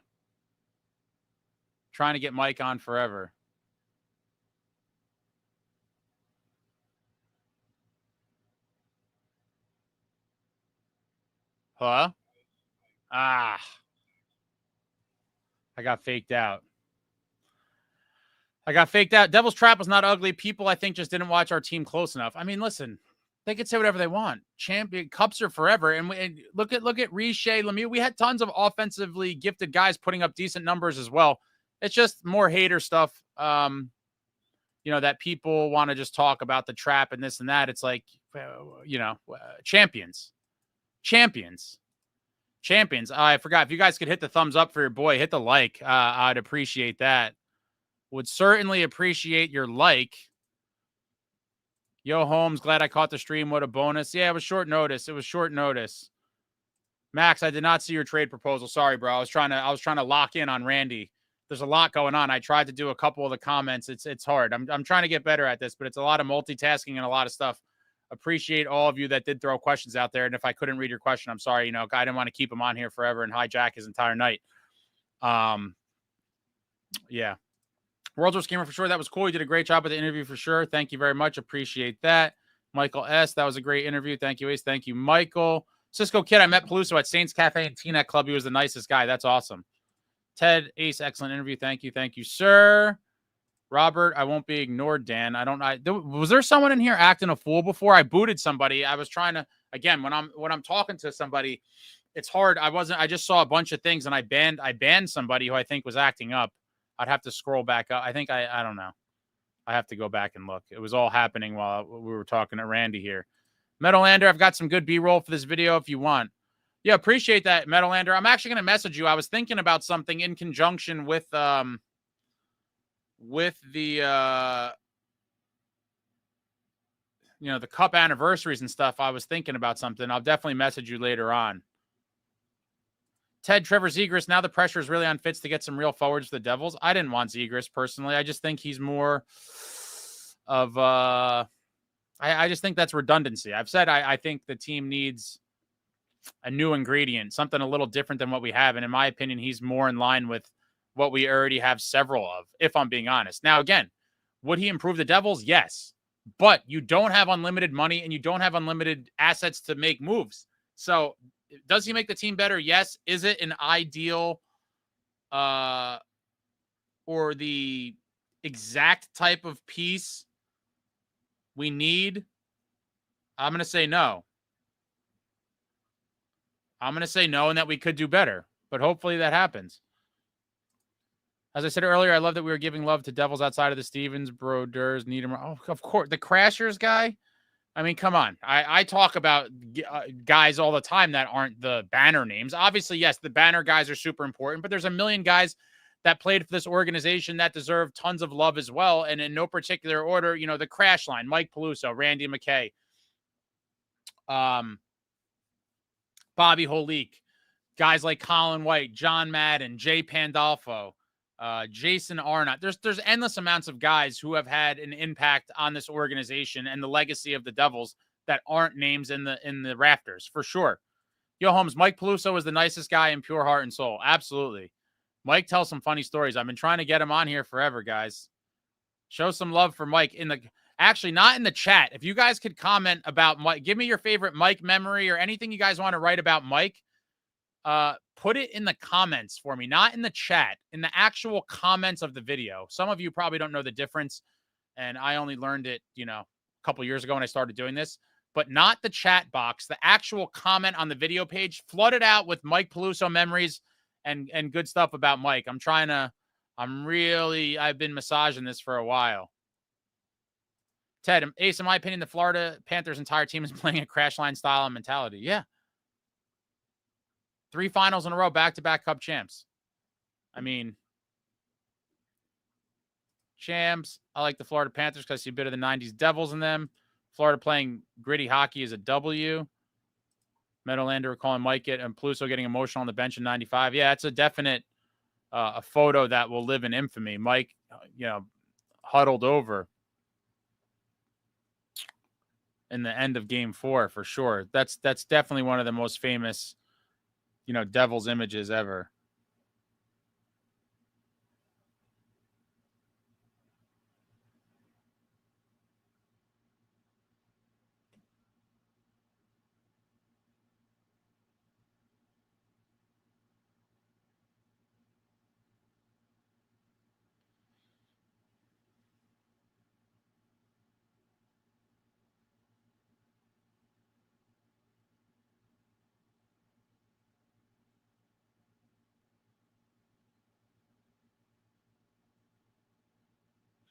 I'm going to hang out here a little bit. I'm working on a couple other things. No promises, but I'm throwing out some Hail Marys. Hail Mary. Stanley, 95 team was loaded. Plenty of skill in that squad. Ignore the haters.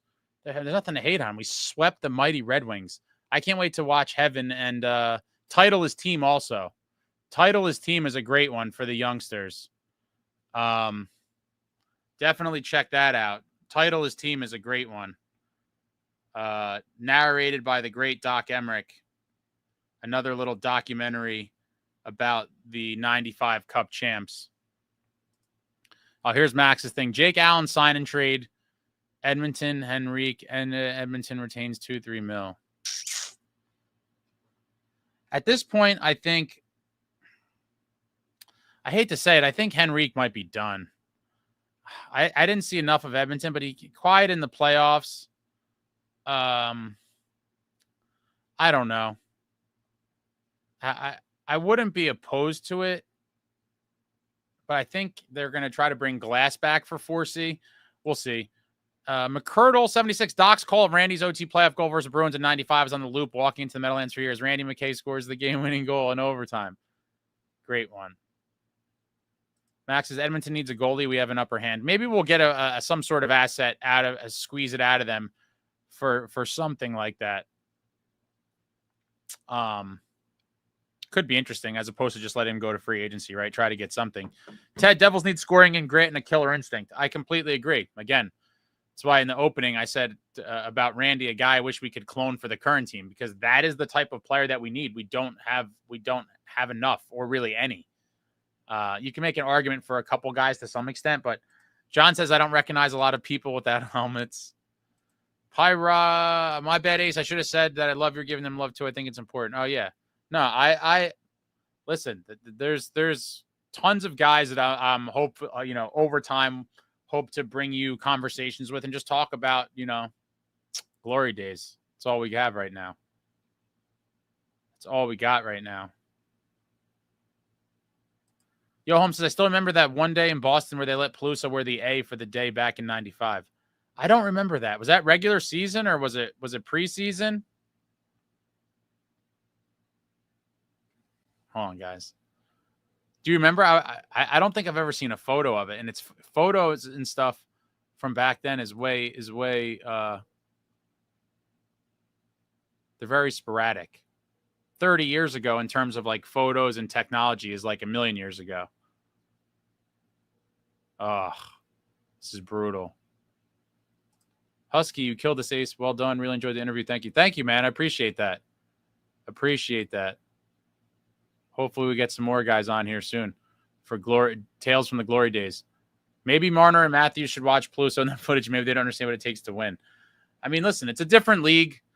I get it. I like the skill guys and all of that, but it's undeniable that you still need a little bit of the element. Anyway, you could get number 4 on. That's on the, listen, guys, I'm trying out here. Share the videos, help me, grow this thing. And hopefully one day that's obviously towards the top of the list to nobody's surprise. Number 4, I might be able to, well, not yet. There's a few guys that once I get them, I feel like I could say I did everything I set out to do, but I didn't show the back of this. This is one of my favorite. What a jacket. This is one of my favorites. I haven't busted this out, but wrong sleeve. We got the 95 Cup. What a team. What a team. What a team. Zach says Henrique is washed. Yeah. Meadowlander, title his team is better than heaven was put together by Sports Channel. I think it might be better too. Me and my buddies were talking about this recently. That title his team probably is better than heaven, but I'm going to watch them both back to back. And tomorrow night I am going to watch all of Game 4 in its entirety. I believe that's on there. Yo, Holmes said I heard they're not tendering glass. Yeah, no, they're not, because I think it's 2.5 or whatever. I think they try to bring them back at a discount. I don't know. I don't know what that number will be. I've said in a previous video, I am not opposed to bringing Glass back for 4C. I don't want him to be our third line center, but if they want to pay him to be the fourth line center and less than he was making last year, less than that 2.5 number, I'm not mad at it. Max says we aren't qualifying Glass and hopes to get him for cheaper. Hopefully he doesn't sign an offer sheet. However, Glass's wife says she loves it here. I mean, New Jersey's not a bad place to live. Ted says Doc Emmerich and Gary Thorne was the golden era of hockey broadcasting legends. Completely agree. Those are my two favorites of all time. I think that's most people's lists. Doc, Thorne. Pyro Gob. I'd like to see Glass fit him into the 4C. I like that. Yo, Holmes, regular season. I could do a little research to find the exact day. It was the game after NJ lost to Tampa for the first time ever. So then that's got to be regular season. Interesting. Interesting. Heischer, Hughes, Cotter, Glass. I'd be curious to know if Cotter ends up as a full-time center or not. And I'd be curious to know what he thinks about that.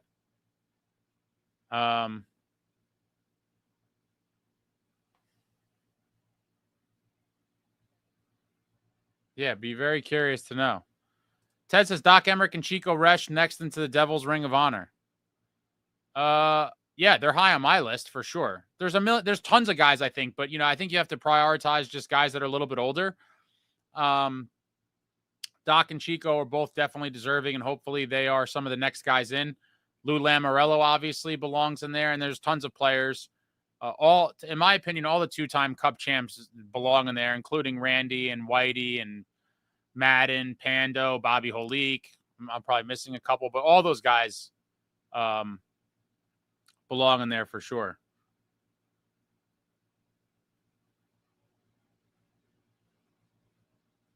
Robert says, Ace, do you think the 95 Cup was a fake cup as per Rags fans? Yeah, they're clowns. I got that. I remember when I was a kid, one of our neighbors was like, you didn't win the Stanley Cup. He's like, you won Stan's Cup. It was half a season. I was like, we still had to win 16 games to win the Cup in the playoffs, right? Like, that's how you shut them up. You didn't, who cares about the short and regular season? You got to go through playoff war, 16 games. Are people saying that about the COVID Cups and stuff? I mean, Stanley says Thorne mispronounced everyone's name, a bit overrated. I just love the voice and some of the theatrics. Zach, that jacket is insane. Thank you, sir. Thank you, sir. Pyro Gob, sweeping the heavily favored Red Wings and similar core beating the Stanley Cup champion Stars years later. What a team. What was your message that I ignored, bud? I do my best. There's a lot of messages in here. Are you talking about the Rangers one? I read it. John, nothing on the Devils website about the 30th anniversary. I'm not surprised. I'm here talking about it, and I'll be talking about it probably tomorrow as well. I'm working on a lot of things here. I'm trying to bring you guys. Hold on. Pyro got Rags fans just ducking the fact their record is more embarrassing than the Leafs. Joe Cade, what's going on? 4 rounds, 4 losses, 12 captains. Joe Cade is referring to guys on that roster that went on to become captains for other teams. I also think he's probably including, it's probably slightly inflated, because if I know Joe Cade, he counts, if a guy wore a C for like one preseason game, he's going to count that as a captain. But I believe that team had a good amount of bona fide captains for other clubs. He probably slightly juiced it a little bit. Robert, I'm still pissed about Eric Stahl, 06 late goals. Damn, Marty, love you, but second one on you. The 95 team isn't Instagram hockey. Oh, boy. No, that 95 team certainly was not Instagram hockey. That was nothing like Instagram hockey. That was smash mouth, take your lunch money, steal your car hockey. What an era. What an absolute era of just winning. Winning. John, how about the pathetic parade NJ threw for the Devils drive around the stadium? I mean, listen, I'm not too mad at it. I mean, at the time, what were they going to do? I get it. People bash on the parking lot parades. I think it's a badge of honor. We won. Who cares about that? It is funny. I saw someone ask the other day, like, what would happen if the Devils won a cup? Would the parade be in Newark? And I'm like, let's just win 2 rounds before I worry about the parade route. But it is something interesting. I suppose they would have a parade in Newark, but I'm perfectly fine with the parking lot parades that they had. It was pretty cool. I enjoyed them. All your posts, I read it. I don't know what you guys are talking about. Metalander, as an older fan that goes to games, the organization does a piss poor job celebrating its own history. I agree to some extent, but I think a lot of it has to do with, like, we've had multiple ownership groups since multiple GMs. And so as time goes on with it, like anything else, we obviously get further and further away from, any sort of organizational ties to that history outside of it happened for the team. I agree they could do a much better job, celebrating some of the achievements and players and seasons. But I guess, at some point it's almost like ancient history to some of the people that are in charge now. Did you ever see Dano and McKay brawling? Yeah, I've watched a lot of McKay's fights. I'm going to watch a ton tonight as well. I don't know the exact one you're talking about. Over the years, I've seen tons. But I think there was one that I don't remember the specifics, but I believe there was one that was like a real slobber knocker. Meadowlander, the team represents a state. Where was the parade supposed to be?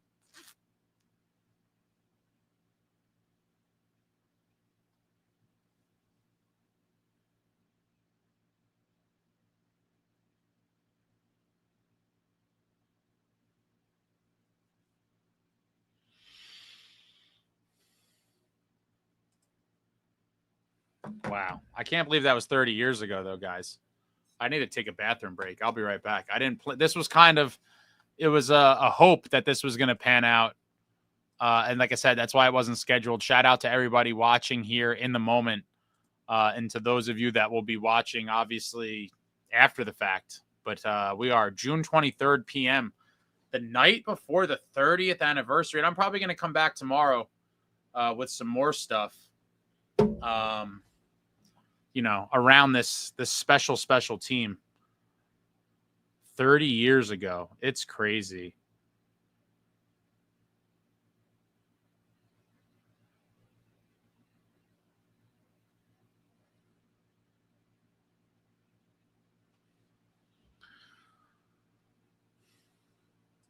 World's worst gamer. I don't give a about the parade. It was funny. Fans of other teams giving us hell for it. I just said to them, at least we won the Stanley Cup and their team did not, right? It's like we won the cup.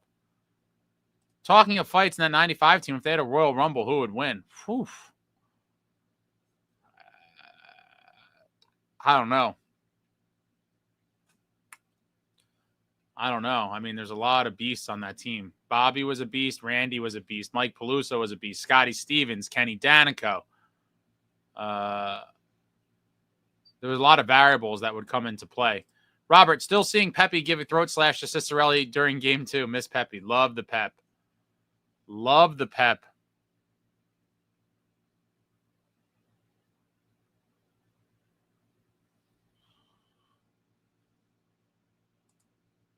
Dano and McKay fought while McKay was in Detroit. Absolute kicking shit out of each other. If Rempe was in that era, McKay, Oliwa, Dano would snap him in half. For sure. Meadowlander, they need to keep the history and the fan consciousness. Go check out Bell Center. Yeah, no, I wish there was better displays and things around the arena. I mean, listen, the banner guys are definitely represented. And there's like some type of, stuff celebrating the history of the team, but I don't think it's nearly enough either. I do agree. But again, a lot of the people going to the games weren't even alive for it. So we're just like old heads talking about glory days. But I mean, that's all we have right now. McCurdo, great nostalgia ace. Remember McKay and Madden both scored 4 goals in the same game. Yeah, was that against Pittsburgh? Was that against the Penguins? Yeah, it's crazy. 4 goals in a game by 2 guys. The boss, Cats, Nick. People love to discredit the Devils, but the proof is in the pudding, especially that 95 team was absolutely stacked.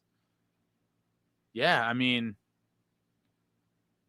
not as stacked as some other teams, Devils teams that won the Cup, or even teams that didn't win the Cup. That 2001 Devils team might be one of the most loaded Devils teams of all time. But the 95 team definitely had some names, obviously.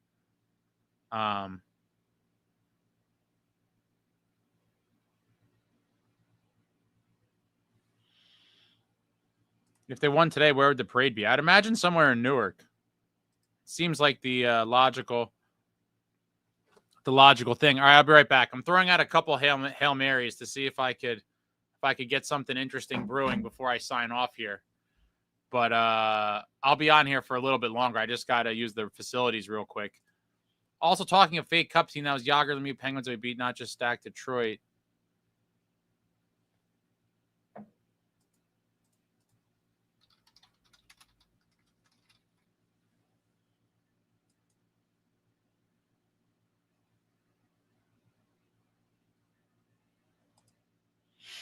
Lemieux was sick that year, I believe. Jágr was a beast that year. What did Jágr do that year? If you remember,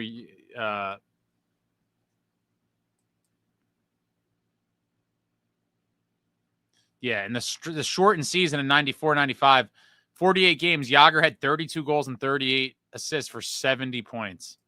What a stud. Jeter, Toker, Stevens, and Lindros versus Hughes and Zegras tag team match.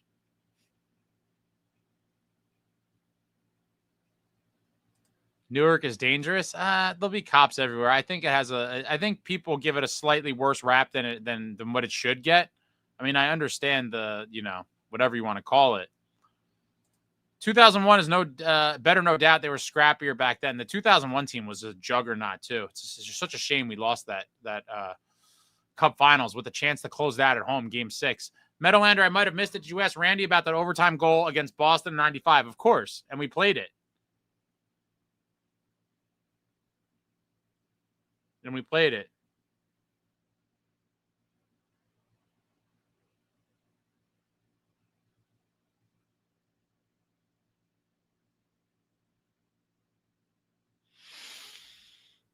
Michael says, hit the like for our boy Ace. Yeah, I'd appreciate that. We're in the dog days of summer here. Almost that July 1. I'm working on some stuff for the upcoming days about free agency and some stuff that's going on in the rumor mill and all that. All right, I'll be right back. I got to use the facilities. I'll be back in 2 minutes, and I'm going to hang out for a little bit. Talking 95 Devils, talking current Devils. But wow, Randy McKay, what a legend. God, I wish we could clone him. All right, I'll be right back, guys. I'm trying some, I don't even want to talk about it, but I'll be back. Back in 2 minutes. 2 minutes.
Wow.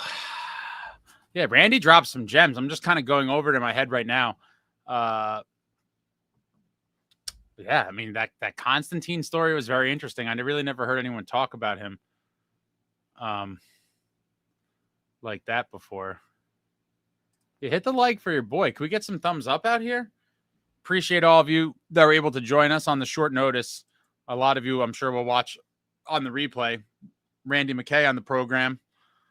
Always love talking to the Cup fellas. And what a warrior Randy was. World's Worst Gamer, I still wonder, what if about the times when we played the Pens and Riche blew pucks through the net and the refs didn't realize the pucks went in, we should have eliminated the Pens and moved on. I forget the years. NHL draft, we don't have a first round pick, obviously, so it's not going to be quite as exciting as some other years. But, maybe the Devils get active on draft day. You never know.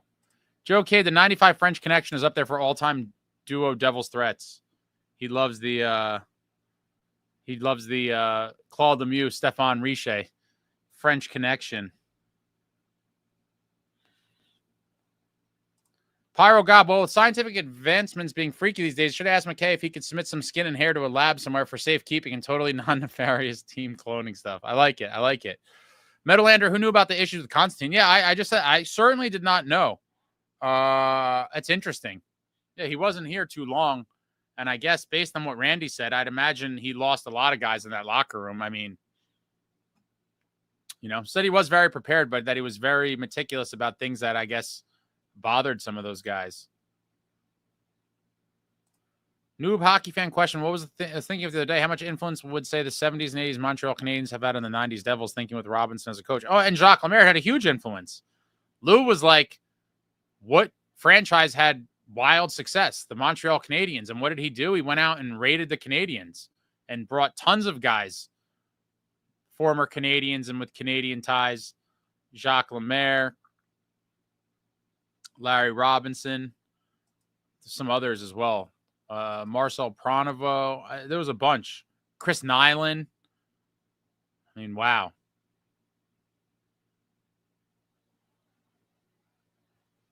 Wow.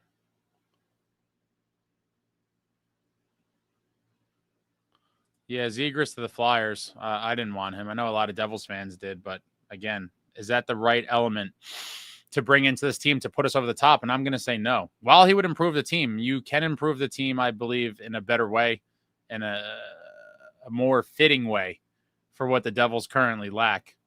I'm happy we got Salayev. I hope to heck he turns out, because he could also be a throwback. Get Dylan to mentor him a little if he's still around, instill some of that fighting spirit. Yeah, hopefully Salayev plays with a mean streak. And it seems like he could have a little bit of it to go with that big body. Rob, this made me want to watch the Devil's Heaven documentary and some 95 playoff games. Devil's Heaven watch along one night this summer could be fun. I was thinking about doing a game 4. I got to look to see how the logistics behind it all. But a game 4, maybe tomorrow night I'll do a game 4 watch party and maybe have some special pop-in guests potentially.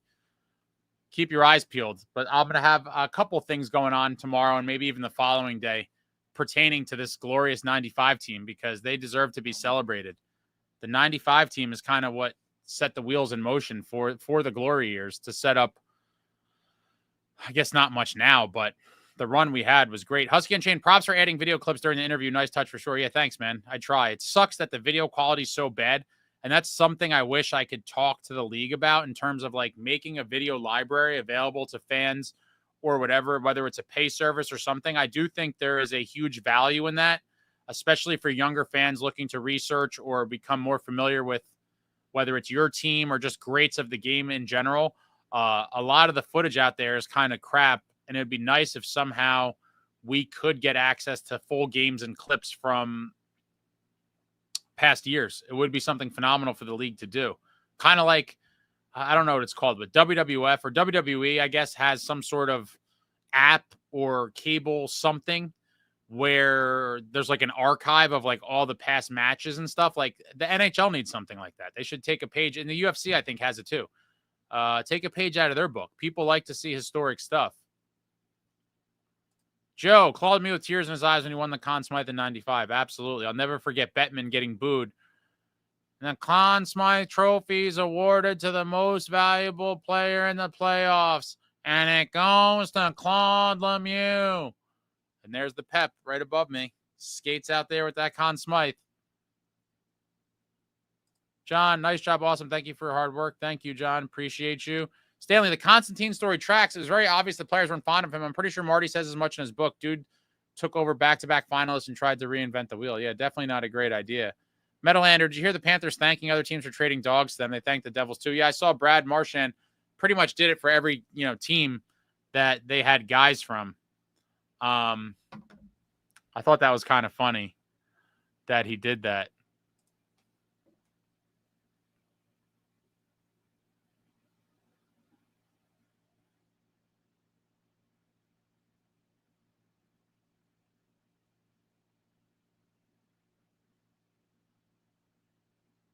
Yeah. Man, how many of you guys in here were even fans or alive during that 95 Cup? I'll be curious. I know a lot of you are old school like me.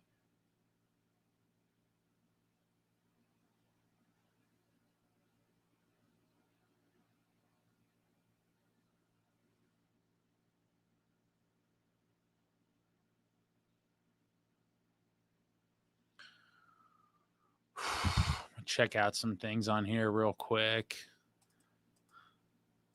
Yeah, now it's kind of a waiting game for our Devils, right?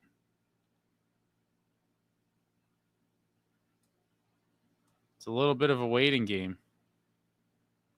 A little bit of a waiting game.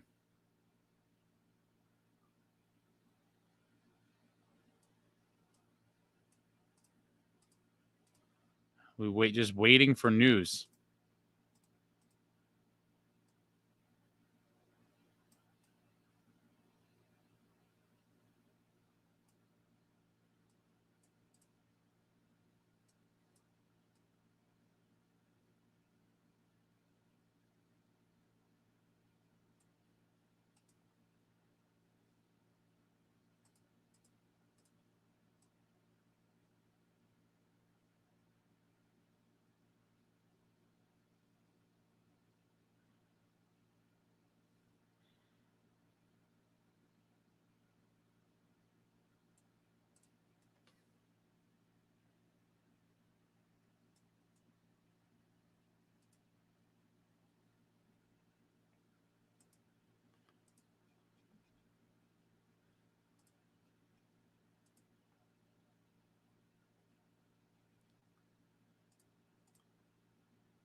We need dogs this offseason, Ace. Everyone undervalues dogs. You guys know me. I've been talking about dogs since the day I showed up here. Give me all the dogs. Give me all the dogs. But I don't know how many quality dogs are going to be available. You just got to hope that maybe we get some kind of potential dogs that could blossom into it. But, yeah, there's guys out there. Not a ton, but I would love one. Ivan, I'm an old school Devils fan, follow since 94. Very nice. That's when I became a fan as well. Joe, I was at every playoff game 95. I am super jealous. I was a young kid. Didn't really start going to a ton of games till a couple years later. Wild. Meadowlander, I know you were there. Ted, 95 Cup, I was in my 20s in the military. Very nice. Were you able to watch from wherever you were stationed? Joe, Lemieux skated right over to our section with the Conn Smythe. Bettman still gets booed due to all the canceled seasons. Yeah, and I think tons of other reasons as well. Pyro Gub, I was wondering, too, if when Quinn comes, considering he'd be the new big guy, and if Yegorov takes off, do we perhaps start to build from the back in the future?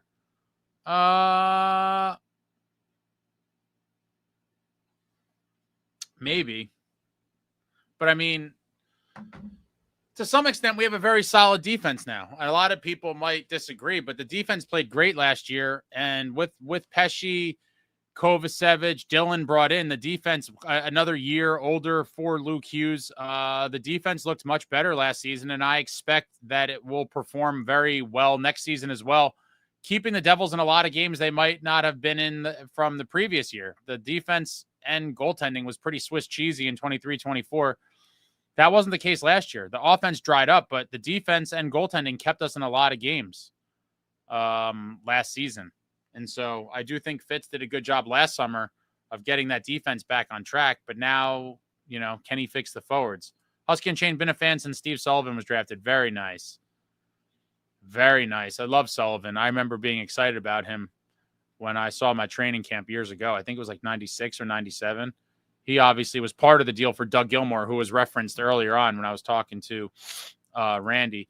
Jeff, not going to lie, I feel kind of old after seeing Randy these days. We're talking about a championship that was 30 years ago. If that didn't make you feel old, I don't know what will. 30 years ago. 30 years ago. Pyro, Devils fan since 2022. Nice. Come one, come all. I was 15 years old and went to Game 5 versus the Rangers when we went up 3-2. Peluso fought Jeff Bukaboom. Oh, man, there was some great wars. That's in the 97 series, I'm assuming. Or no, went up 3-2. Oh, the 94 series. Yeah, duh. That Eastern Conference Finals heartbreaker. I had a brain fart for a minute. Crazy. Stanley, for sure, Jeff. Crazy thing was, 30 years, guys. Jeff, yeah, it is. Then again, I was 8 years old and still learning the game 30 years ago. Yeah, I was 9 during that run. Insane. Completely insane. What a team. Getting back to the playoffs and going all the way after falling to the Rangers in 7 games. Mateau, I still hate it. I hate it. John, anyone here at the Cedar Grove Inn parking lot team party in 95 would love a picture of me holding the cup. Are you talking about Verona Inn? What Randy referenced? It was Verona Inn, which is the town next to Cedar Grove. Pyro, I'm hoping to see the Devils a few times next season, but they will be away on road trips. But they will be away / on the road games. Any tips? You need to explain what you're talking about, my guy. I don't know what the hell you're talking about. Hoping to see the Devils a few times next season, but they'll be away / on the road. You hope to see them when?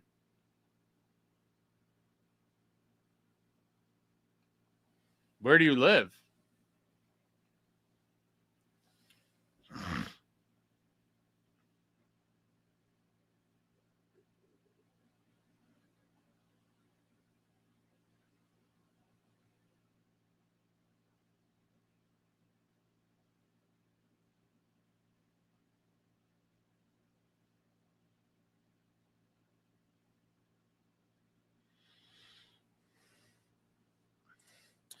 I'll be seeing the Devils next season, but the games will be away. Planning to see them all in Canada, so it'll be against either Toronto, Montreal, or Ottawa. Yeah, I don't think you could go wrong. I've seen the Devils play during Marty's Hall of Fame induction weekend. They played in the Hall of Fame game against the Maple Leafs, and we got stomped. But it was cool to see the Devils in Toronto. Devils in Montreal has been on my list forever. I don't know why it hasn't been done by now. It's not a difficult trip. For some reason, it's always bad timing for me. But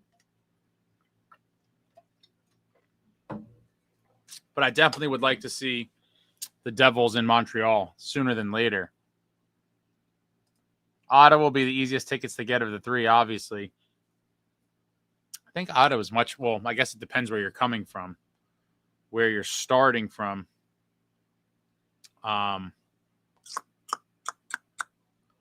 Yeah, I'm gonna watch. Gonna watch probably Heaven. I'll put all the links for this stuff in the description, I suppose. Well, I'll drop them in the chat first.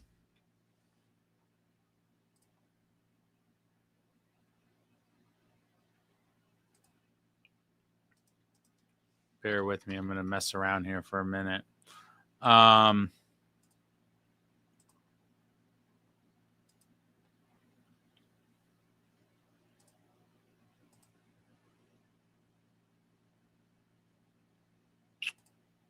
Let me see.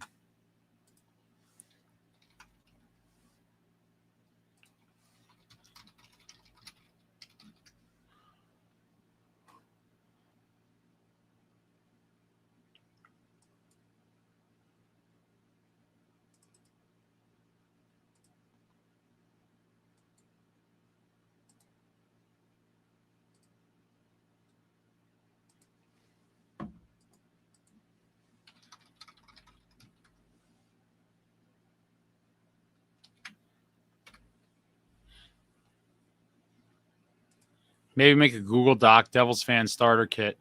I'm not going to do a Google Doc, but I'm going to probably, I was thinking about this recently. I don't know how to organize it, but I'm going to revamp. I'm going to have a revamped website at some point soon. And I do think there needs to be like a reference library that people could, some sort of reference library for stuff for people to be able to pull up some of this stuff easily. I do think that there's a value in that and that people, would like to be able to access that. So I got to figure out the best way to go about that. But title is team. I just dropped the description, the link in the chat. And then obviously Heaven was the other NHL produced special.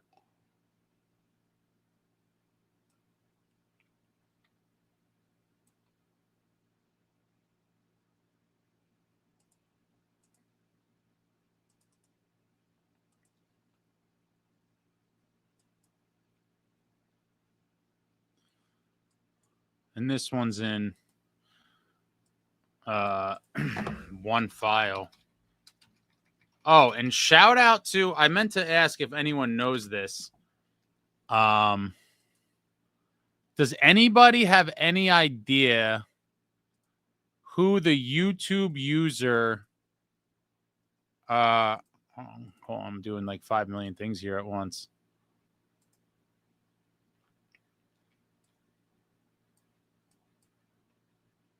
Who the YouTube user, where did it go? I lost it.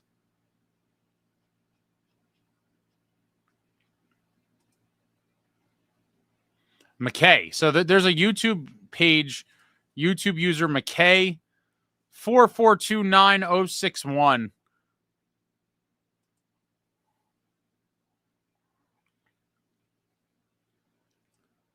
Who has posted a ton of Devils videos going back. I remember finding this page like a million years ago. Let me see. When did this page start? Like in the infancy of YouTube.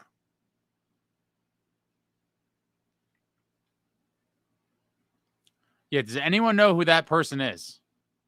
McKay 4429061. Would love to have that person on the show.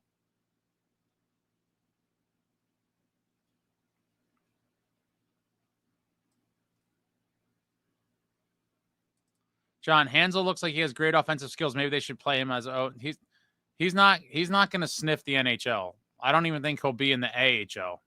He's going to be an ECHL, depth, super depth guy. Jeff, I don't know who the user is, but he has all the old clips. Yeah. I'd be so curious to know who this person is. Stanley, it'd be cool if you could access a team's entire season worth of games. I'd legit skip the current team and watch a past season from the golden years. I mean, that's excessive, but I certainly would like to go back and take a peek at certain games for sure. Jeter Toker, that guy's an OG Devils YouTube legend for sure. I would love to know who it is. If anyone knows, yeah, McKay and lots of numbers, Stanley. If anyone knows who that person is, please have them contact me. I would love to have them on the program to talk about Devils hockey and, their process and everything pertaining to uploading all of this stuff over the years. And it looks like there hasn't been much uploaded recently, I don't think. Let me see. But I remember years and years ago coming across all types of footage and being like, who is this person that has uploaded all this stuff? Yeah, the most recent videos were a few years ago. But we're looking for McKay 4429061. Who are you? Come forward and come on the program. Yeah, tons of great stuff from over the years. I think these were all ripped off of like VHS tapes, which is crazy. There's some gems on there. Some stuff that may have been lost forever if it wasn't for this user. If anybody knows, direct him or her my way.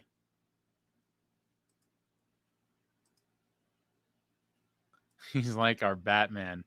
I'd archive that channel. McKay is a legend. His library is amazing. Talking of Google Docs, should one of us maybe archive the videos? I have a ton of stuff downloaded. I have to, like I said, there's so many things I want to do in limited resources and time. So a lot of my ideas come to fruition and a lot of them don't. I wish I was able to do everything that I think of because I think of some cool shit, but not everything is like doable or at least doable right now. But in time, I think we'll get some cool stuff. But yeah, some sort of, there needs to be a resource library of sorts. Yo, Holmes, Ace, when is the meetup street hockey game? On a cool day? If it was a day like today, it'd be brutal. I don't even think a lot of the people on here live around here. At least maybe not in New Jersey. Not all the regulars anyway. I'd be interested in something like that, but I think that's more of a fall situation versus the dead of the summer. But I get down in the heat too. Mike, 95 team was special because the players seem to really want it more than they do now. It was a lot of young guys winning for the first time, and guys weren't in it for the money, just like sports now. Completely agree. Completely agree. The love of the game. The love of the game. When the winter comes, a heaven watch party would be so good with Santa Ace. Do you know about the Santa thing, or was that just a joke that you didn't know the I was Santa once upon a time. Pyro, I want to get back to New Jersey so bad, but politics and TSA risks ice, it's messy.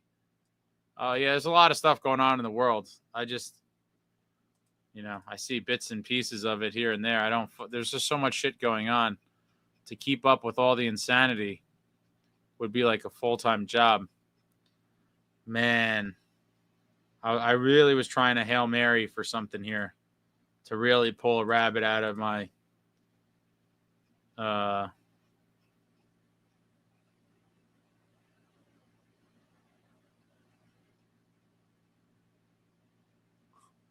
a Devils fan from CT. There are dozens of us. What kind of clips did McKay have? Just random stuff from games and random all kinds of stuff. All kinds of random stuff from random series and plays. A little bit of everything, but definitely tons of Devils.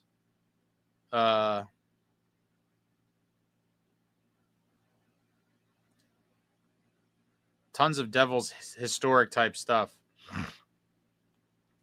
Brady Tkachuk is going to be on Cam and Strick tomorrow. I'm very excited to see that. That should be a great interview. If you guys haven't seen Cam and Strick, check them out. I'll link to that as well. I did a multi-part interview with Cam because it was kind of long. If you haven't seen that, check that out you could go to the interview playlist. The interview playlist on this channel here. Oh yeah. Oh man, they had Tage Thompson on too. Yeah, I gotta catch up. I've been behind, especially in the summer. I'm busy. But that's Cam and Strick. Check them out. Cam Jansen and Andy Strickland. Great hockey podcast. I love. I'm super behind. I got to catch up. Yeah, it looks like they had Tage on, Cal Clutterbuck, Cam Fowler. And Brady Tkachuk is going to be tomorrow. Definitely want to check that out. When I landed in JFK, the security guys looked at me like they wanted to kill me. It was unnerving for a weak European. I'd imagine it'd go 4x now. I guess it depends where you're coming from. Jim, that was great to see Randy. Totally agree. I wish these guys were brought around a little more often than they are. I mean, they do have events here and there, but for a team with such a proud history and so many legends that have worn the black and red, if I feel like we should see them a little more often. Meadowlander, I recently found video in my archives of the Hall of Fame staffer hammering the names into the cup ring after 95 win. Do you mean like the Stanley Cup ring or the ring they wear on the finger? I think it was like the same woman in, I thought it was Montreal, but somewhere in Canada who like was the cup engraver that she would do like letter by letter, stamp it into the cup forever. Mike K, I'm late to the chat. What is this McKay meeting? Where can I see it? Just rewind the video, my man. Randy was on earlier. He's been off for a while now, but you could rewatch it. Click, Mike, just rewind to the beginning. And you'll see Randy talking about the glory days.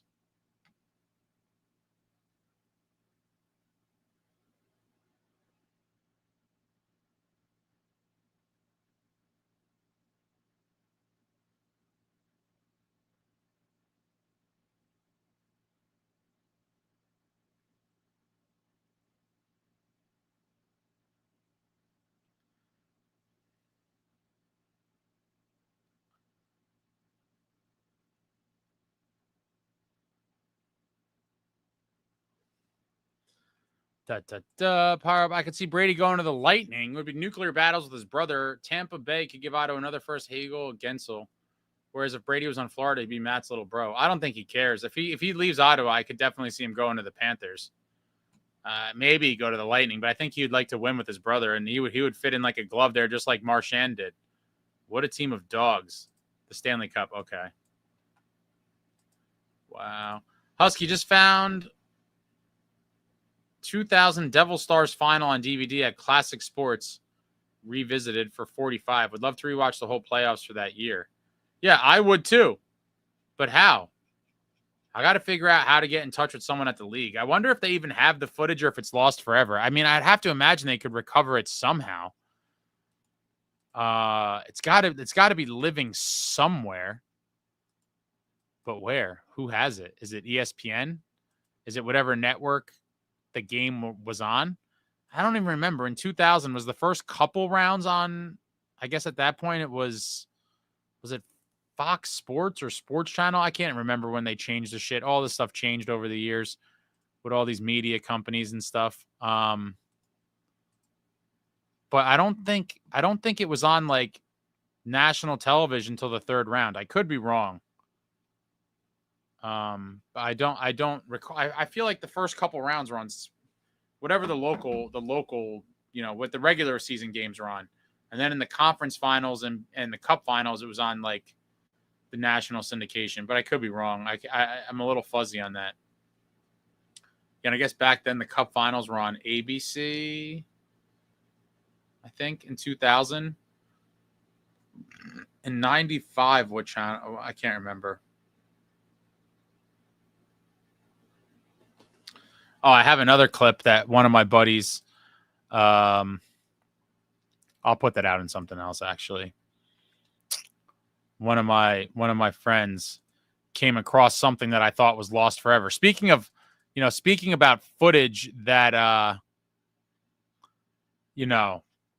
if not for a random person recording, could have been lost to time. One of my friends randomly found a gem, an absolute 24 karat gold nugget that they sent me, which I was very thankful for. That I'll probably put out I'll talk about it in a video and put it out.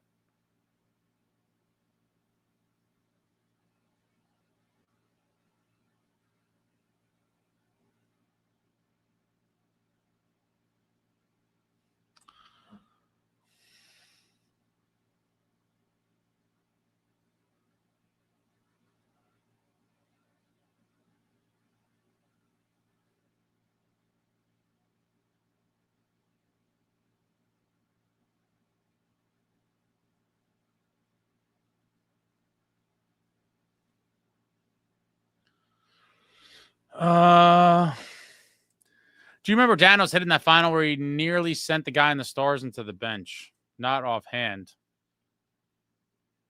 you remember what game it was? All right, guys. I had some Hail Marys that I don't think you're going to hit, but keep your eyes peeled because I'm out here trying some stuff, and you never know if something's going to pop off. Tomorrow could be interesting. I might have some more surprises up my sleeve for tomorrow. We'll find out. Yeah. All you could do is try, right? All you could do is try. Anyone have any final closing, anything of interest, comments, suggestions? Yeah, 95 was Fox, the robots, and that glow track puck. I thought the robots were kind of cool. I hated the glow track puck. Meadowlander, I'm going to message you later tonight when I get off here. I was thinking about some things.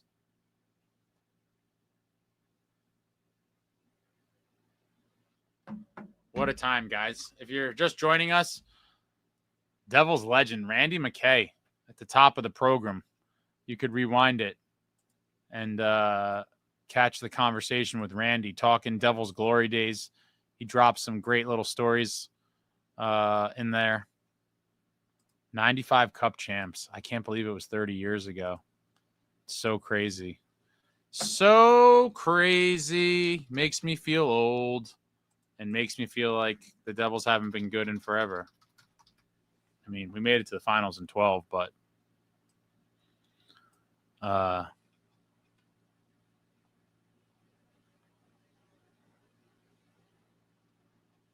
pretty wild stuff.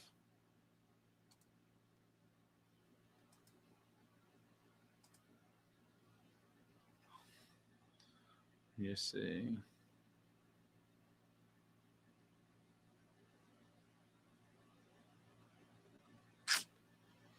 Yeah.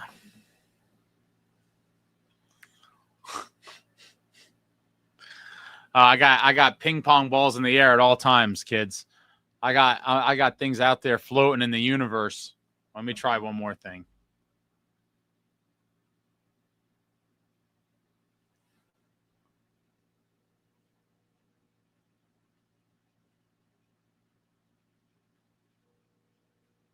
All right, but listen.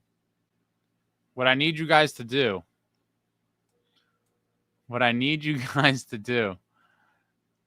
is to put video in the comments section of the video, not the chat box, the comments on the video.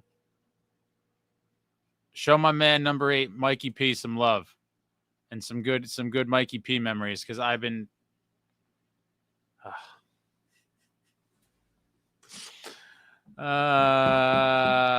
Stanley says Ace is going to get Danton Cole on tomorrow. Damn it, bro. How are you going to blow up my spot like that and ruin my surprise? Now I can't do it. You ruined it. You ruined it. Wow. What a time to be alive, guys, huh? Panthers dynasty in the making. I'm going to call them a dynasty already. Let me check one more thing.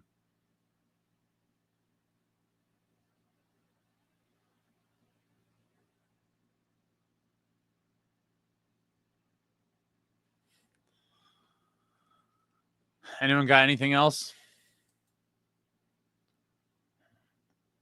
We could start getting active soon. We're close to the draft, close to everything. Could be July 1.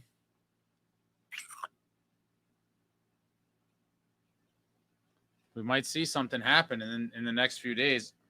I think a lot of people think Plot's definitely going to be gone. I don't know that that's a guarantee. I wouldn't be surprised if he's back. I wouldn't be mad at it, but we got to figure out if that's the case. You know, what are we going to be able to do with the limited money? Because Luke is certainly getting a lot of that cap space is going straight to Luke. Straight to Luke. And we won't be able to get a big fish without freeing up some money elsewhere. Whether that's, you know, Pally or somebody else.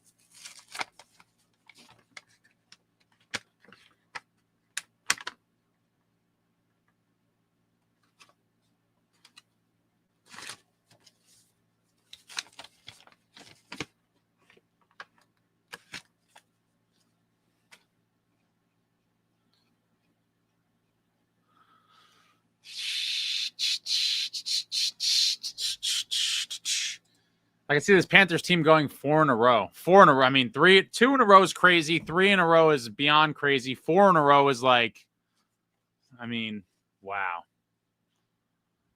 Just totally wild. But they're built to contend. I don't think they're going to be an easy out anytime soon.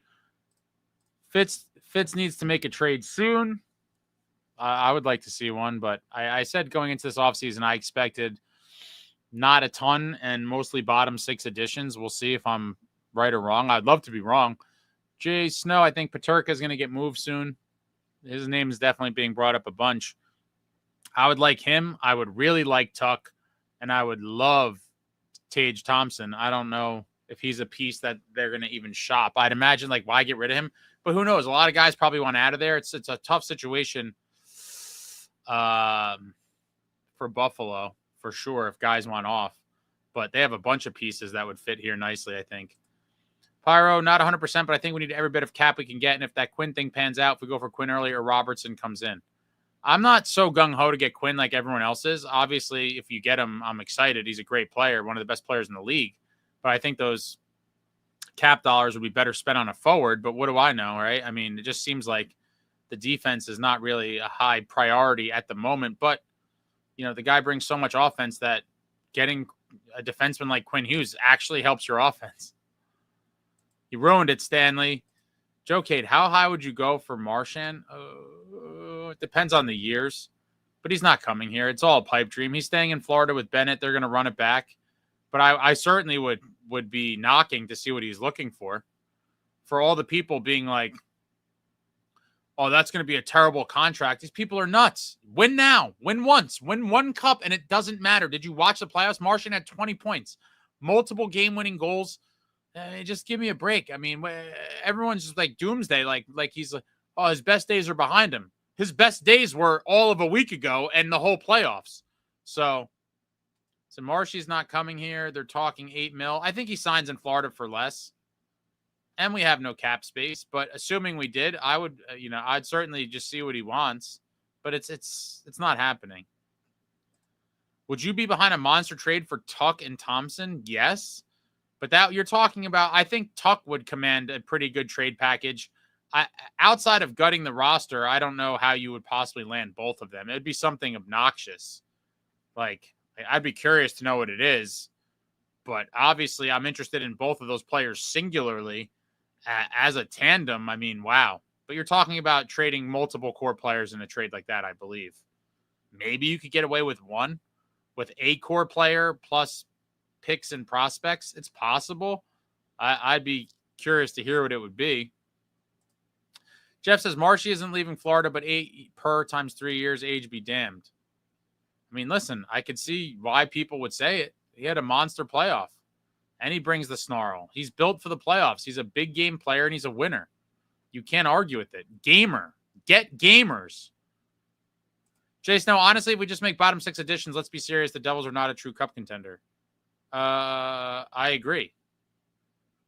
Although, if they stay healthy and get lucky and Markey steal series, I mean, what is a contender, right? I mean, if you get to the Eastern Conference Finals, were you considered a contender?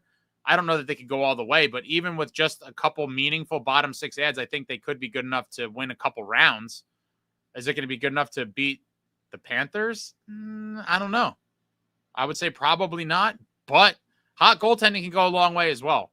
But on paper, we wouldn't be favored to beat a team like them. Pyro says Quinn early would be a win now move. That's why I'm not as keen on waiting. I'm not mad at getting him early, but I don't want to get ripped off for it. Like I would pay a decent price to get him early, but I'm not going to give up everything for it. Jay Snow, Paterka doesn't want to sign in Buffalo, so they're going to move him. Not surprising. Why would Marchand leave the Panthers? Purely for money. If someone offers way more than the Panthers offer, I can't see it either. I think he stays. Marshy takes a team friendly in Florida along with Bennett. Don't think we have a chance. I agree. I don't think we're even in on it. I think the best path for Fitz is to look for a guy under contract already on a good value and see what you could do. Jeff, curious to see what Dallas ultimately does with their cap situation. Well, they dumped Marchment. Husky Unchained double dynasty of Florida eventually brings in Brady. I wouldn't be surprised. Jay Snow, we have no 3C and no winger for our second line. I agree. I hope that if they do bring Glass back, that it's for 4C and not 3C. But who knows? Who knows? Do they try to – I don't think they will, but do they potentially try to put Dawson Mercer back in the middle? He came out and said he likes playing winger better. But I don't know that means much of anything, really. I guess it depends how the rest of the offseason goes and where we're at during camp and coming out of training camp, who's going to get slotted where. But it's interesting. It is interesting.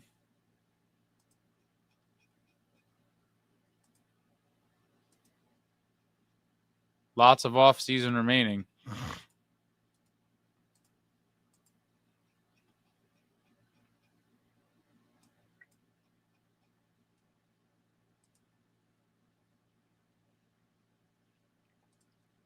Unfortunately, Carolina's got a ton of cap space.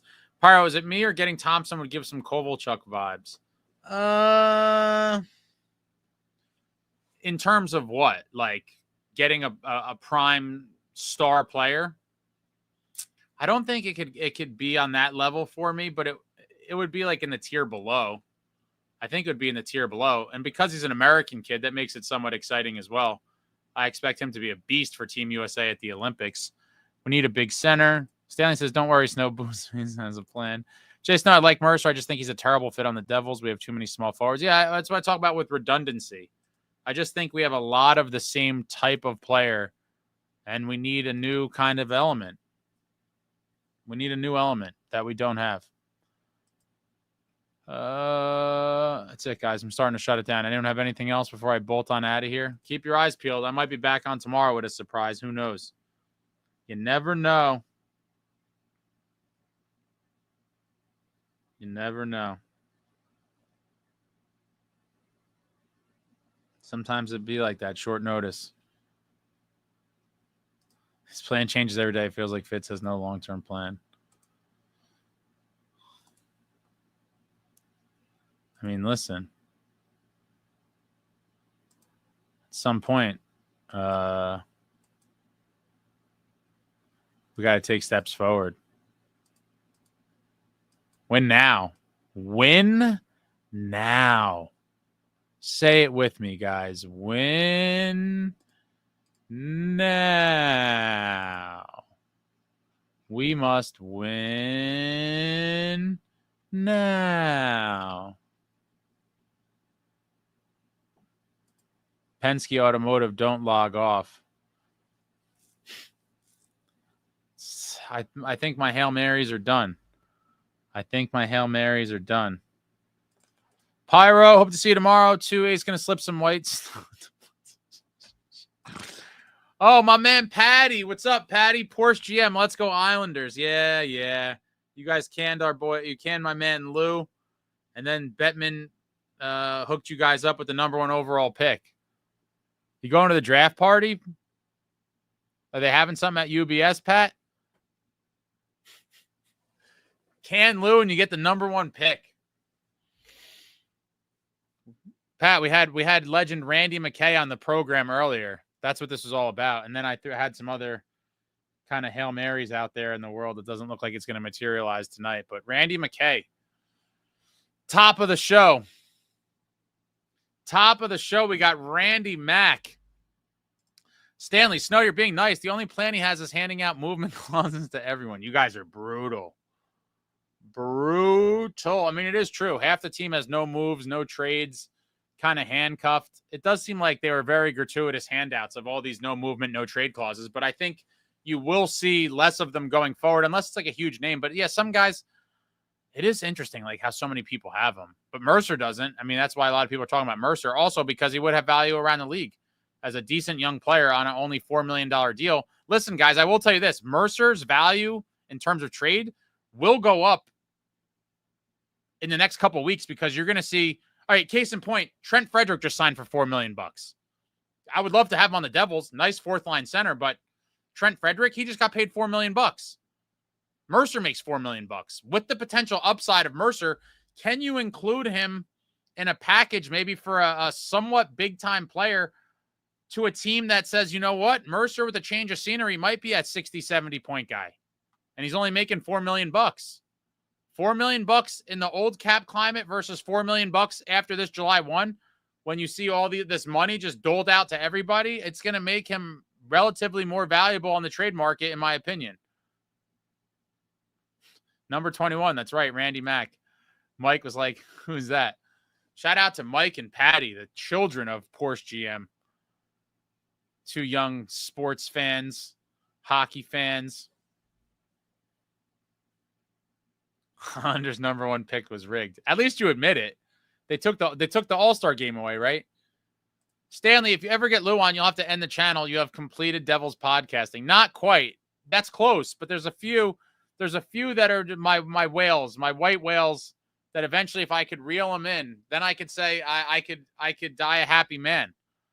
But Lou is definitely one of them, Stanley. And I did talk to Lou. Do I have it on here? Let me see if I could find it.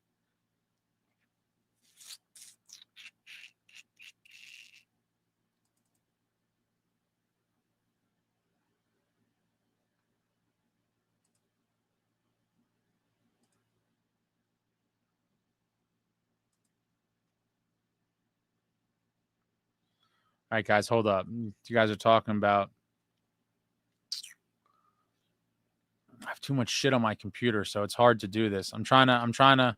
I told you guys I'm an old man, so I'm trying to incorporate new kind of tricks of the trade over time. Yeah, there's just an overwhelming amount of stuff on my computer. My God, where is this?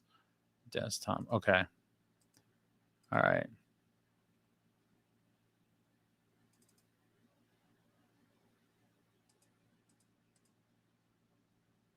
Listen, I did have a nice conversation with Uncle Lou once upon a time, guys. I did have a nice conversation with him. We had a lot of laughs. Lou is definitely, obviously, high on the list. And obviously, as most of you would imagine, probably not the easiest thing, but we will continue to see what we could do. Announce no more no All-Star game, and then next week get the number 1 pick. Yeah, that's a trade I would make too, Porsche GM. All-Star games are cool, but number 1 picks could be transformational depending on who you get. Much better than an All-Star game. It's crazy the Devils never got an All-Star game at Prudential while it was still like a new arena. Now it's nothing special. Pyro Mercer will make a very solid second liner, mid-sixer for another top team. I agree.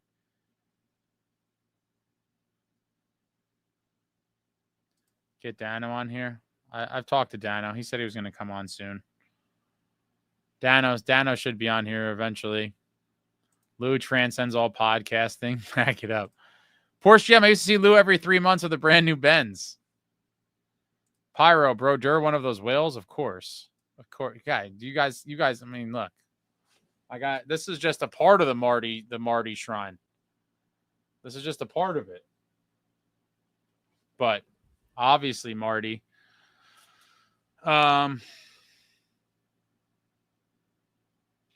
right, I'm working on some other things for the next couple of days. We'll see.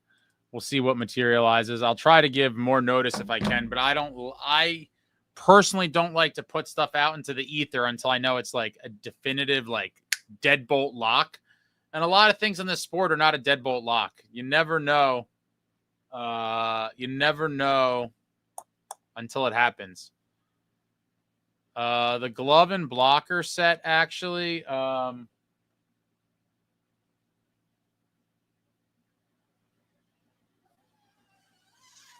I don't want to ruin it yet. Porsche GM. Oh, thank you, sir. It's a Jeff Hamilton, baby. I have him from every cup win. This is the 95. We got the 95 cup champs on there. And then it's got the Devils without the circle. This might be one of the first items I saw without the circle. We got I keep forgetting here. The 95 cup patch there. And then obviously the back.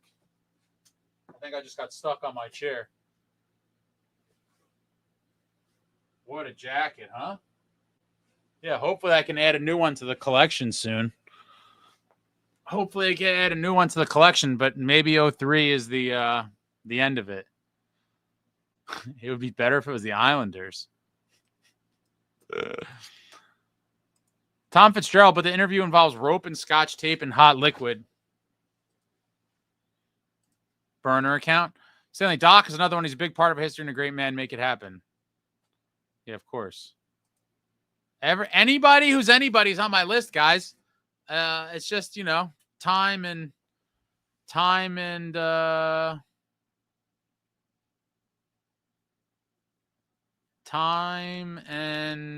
just, yeah, timing. Timing is everything in this sport.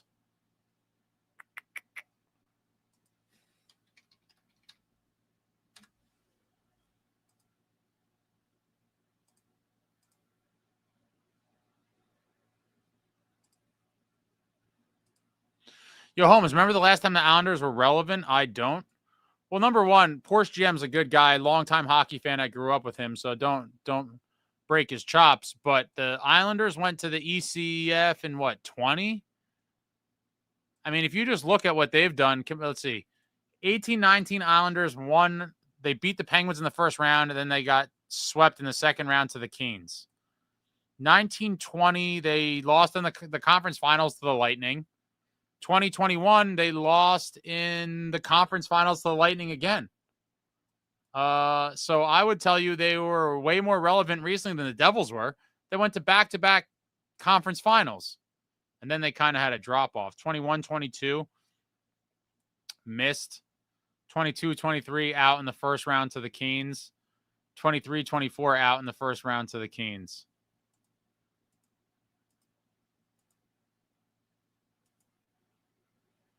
But yeah, I mean, they went to the conference finals in 20 and 21. So, you know, yeah, they were twice back-to-back conference finals appearances. Husky, that jacket belongs in a display case. It's in my closet. It's in my closet. I break it out for special occasions and for special gentlemen like Randy McKay. On a night where we talk to Randy McKay, you got to wear the jacket. Joe K, there are a lot of fans that take Chico for granted due to the ease and convenience of seeing him at games all the time and his availability. But if you could get Chico, that'd be Chico. Yeah, Chico's on everybody's on my list, guys. Would love Chico. Would love everybody. Wasn't Sorokin a Vezina contender a while ago, too? That I'm not. I mean, he's always preseason, he's widely considered one of the best goalies in the game, obviously. I think he had a little bit of a down year. I mean, yeah, 907 and 271. That's still pretty solid. 22-23 and 21-22 was wow. And before, yeah, wow.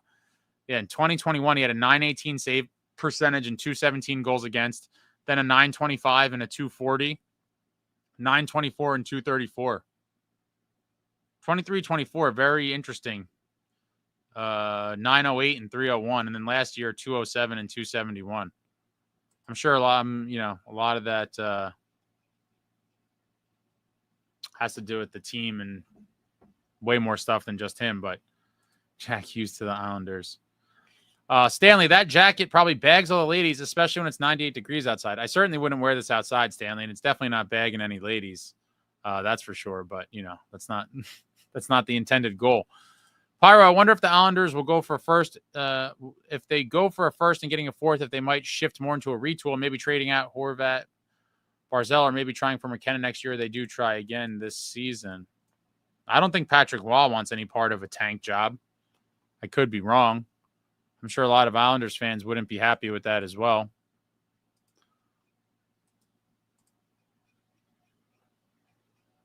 All right, guys, that's it.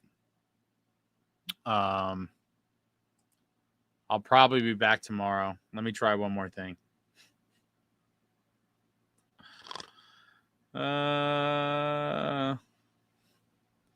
Before I go.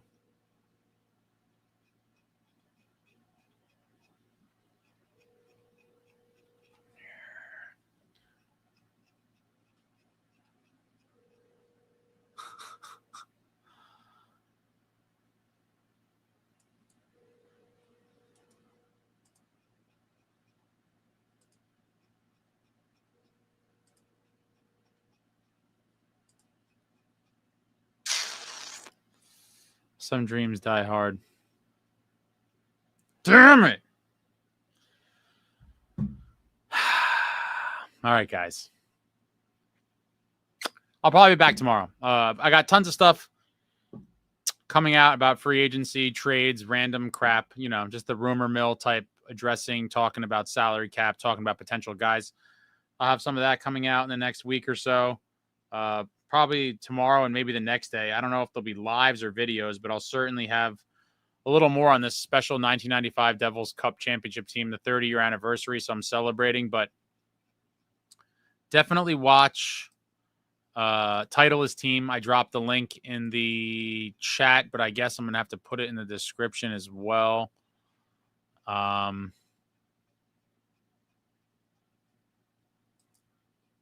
And yeah, wow, I can't believe it's 30 years ago. Special thanks again to Randy McKay for joining the program, dropping some gems on us.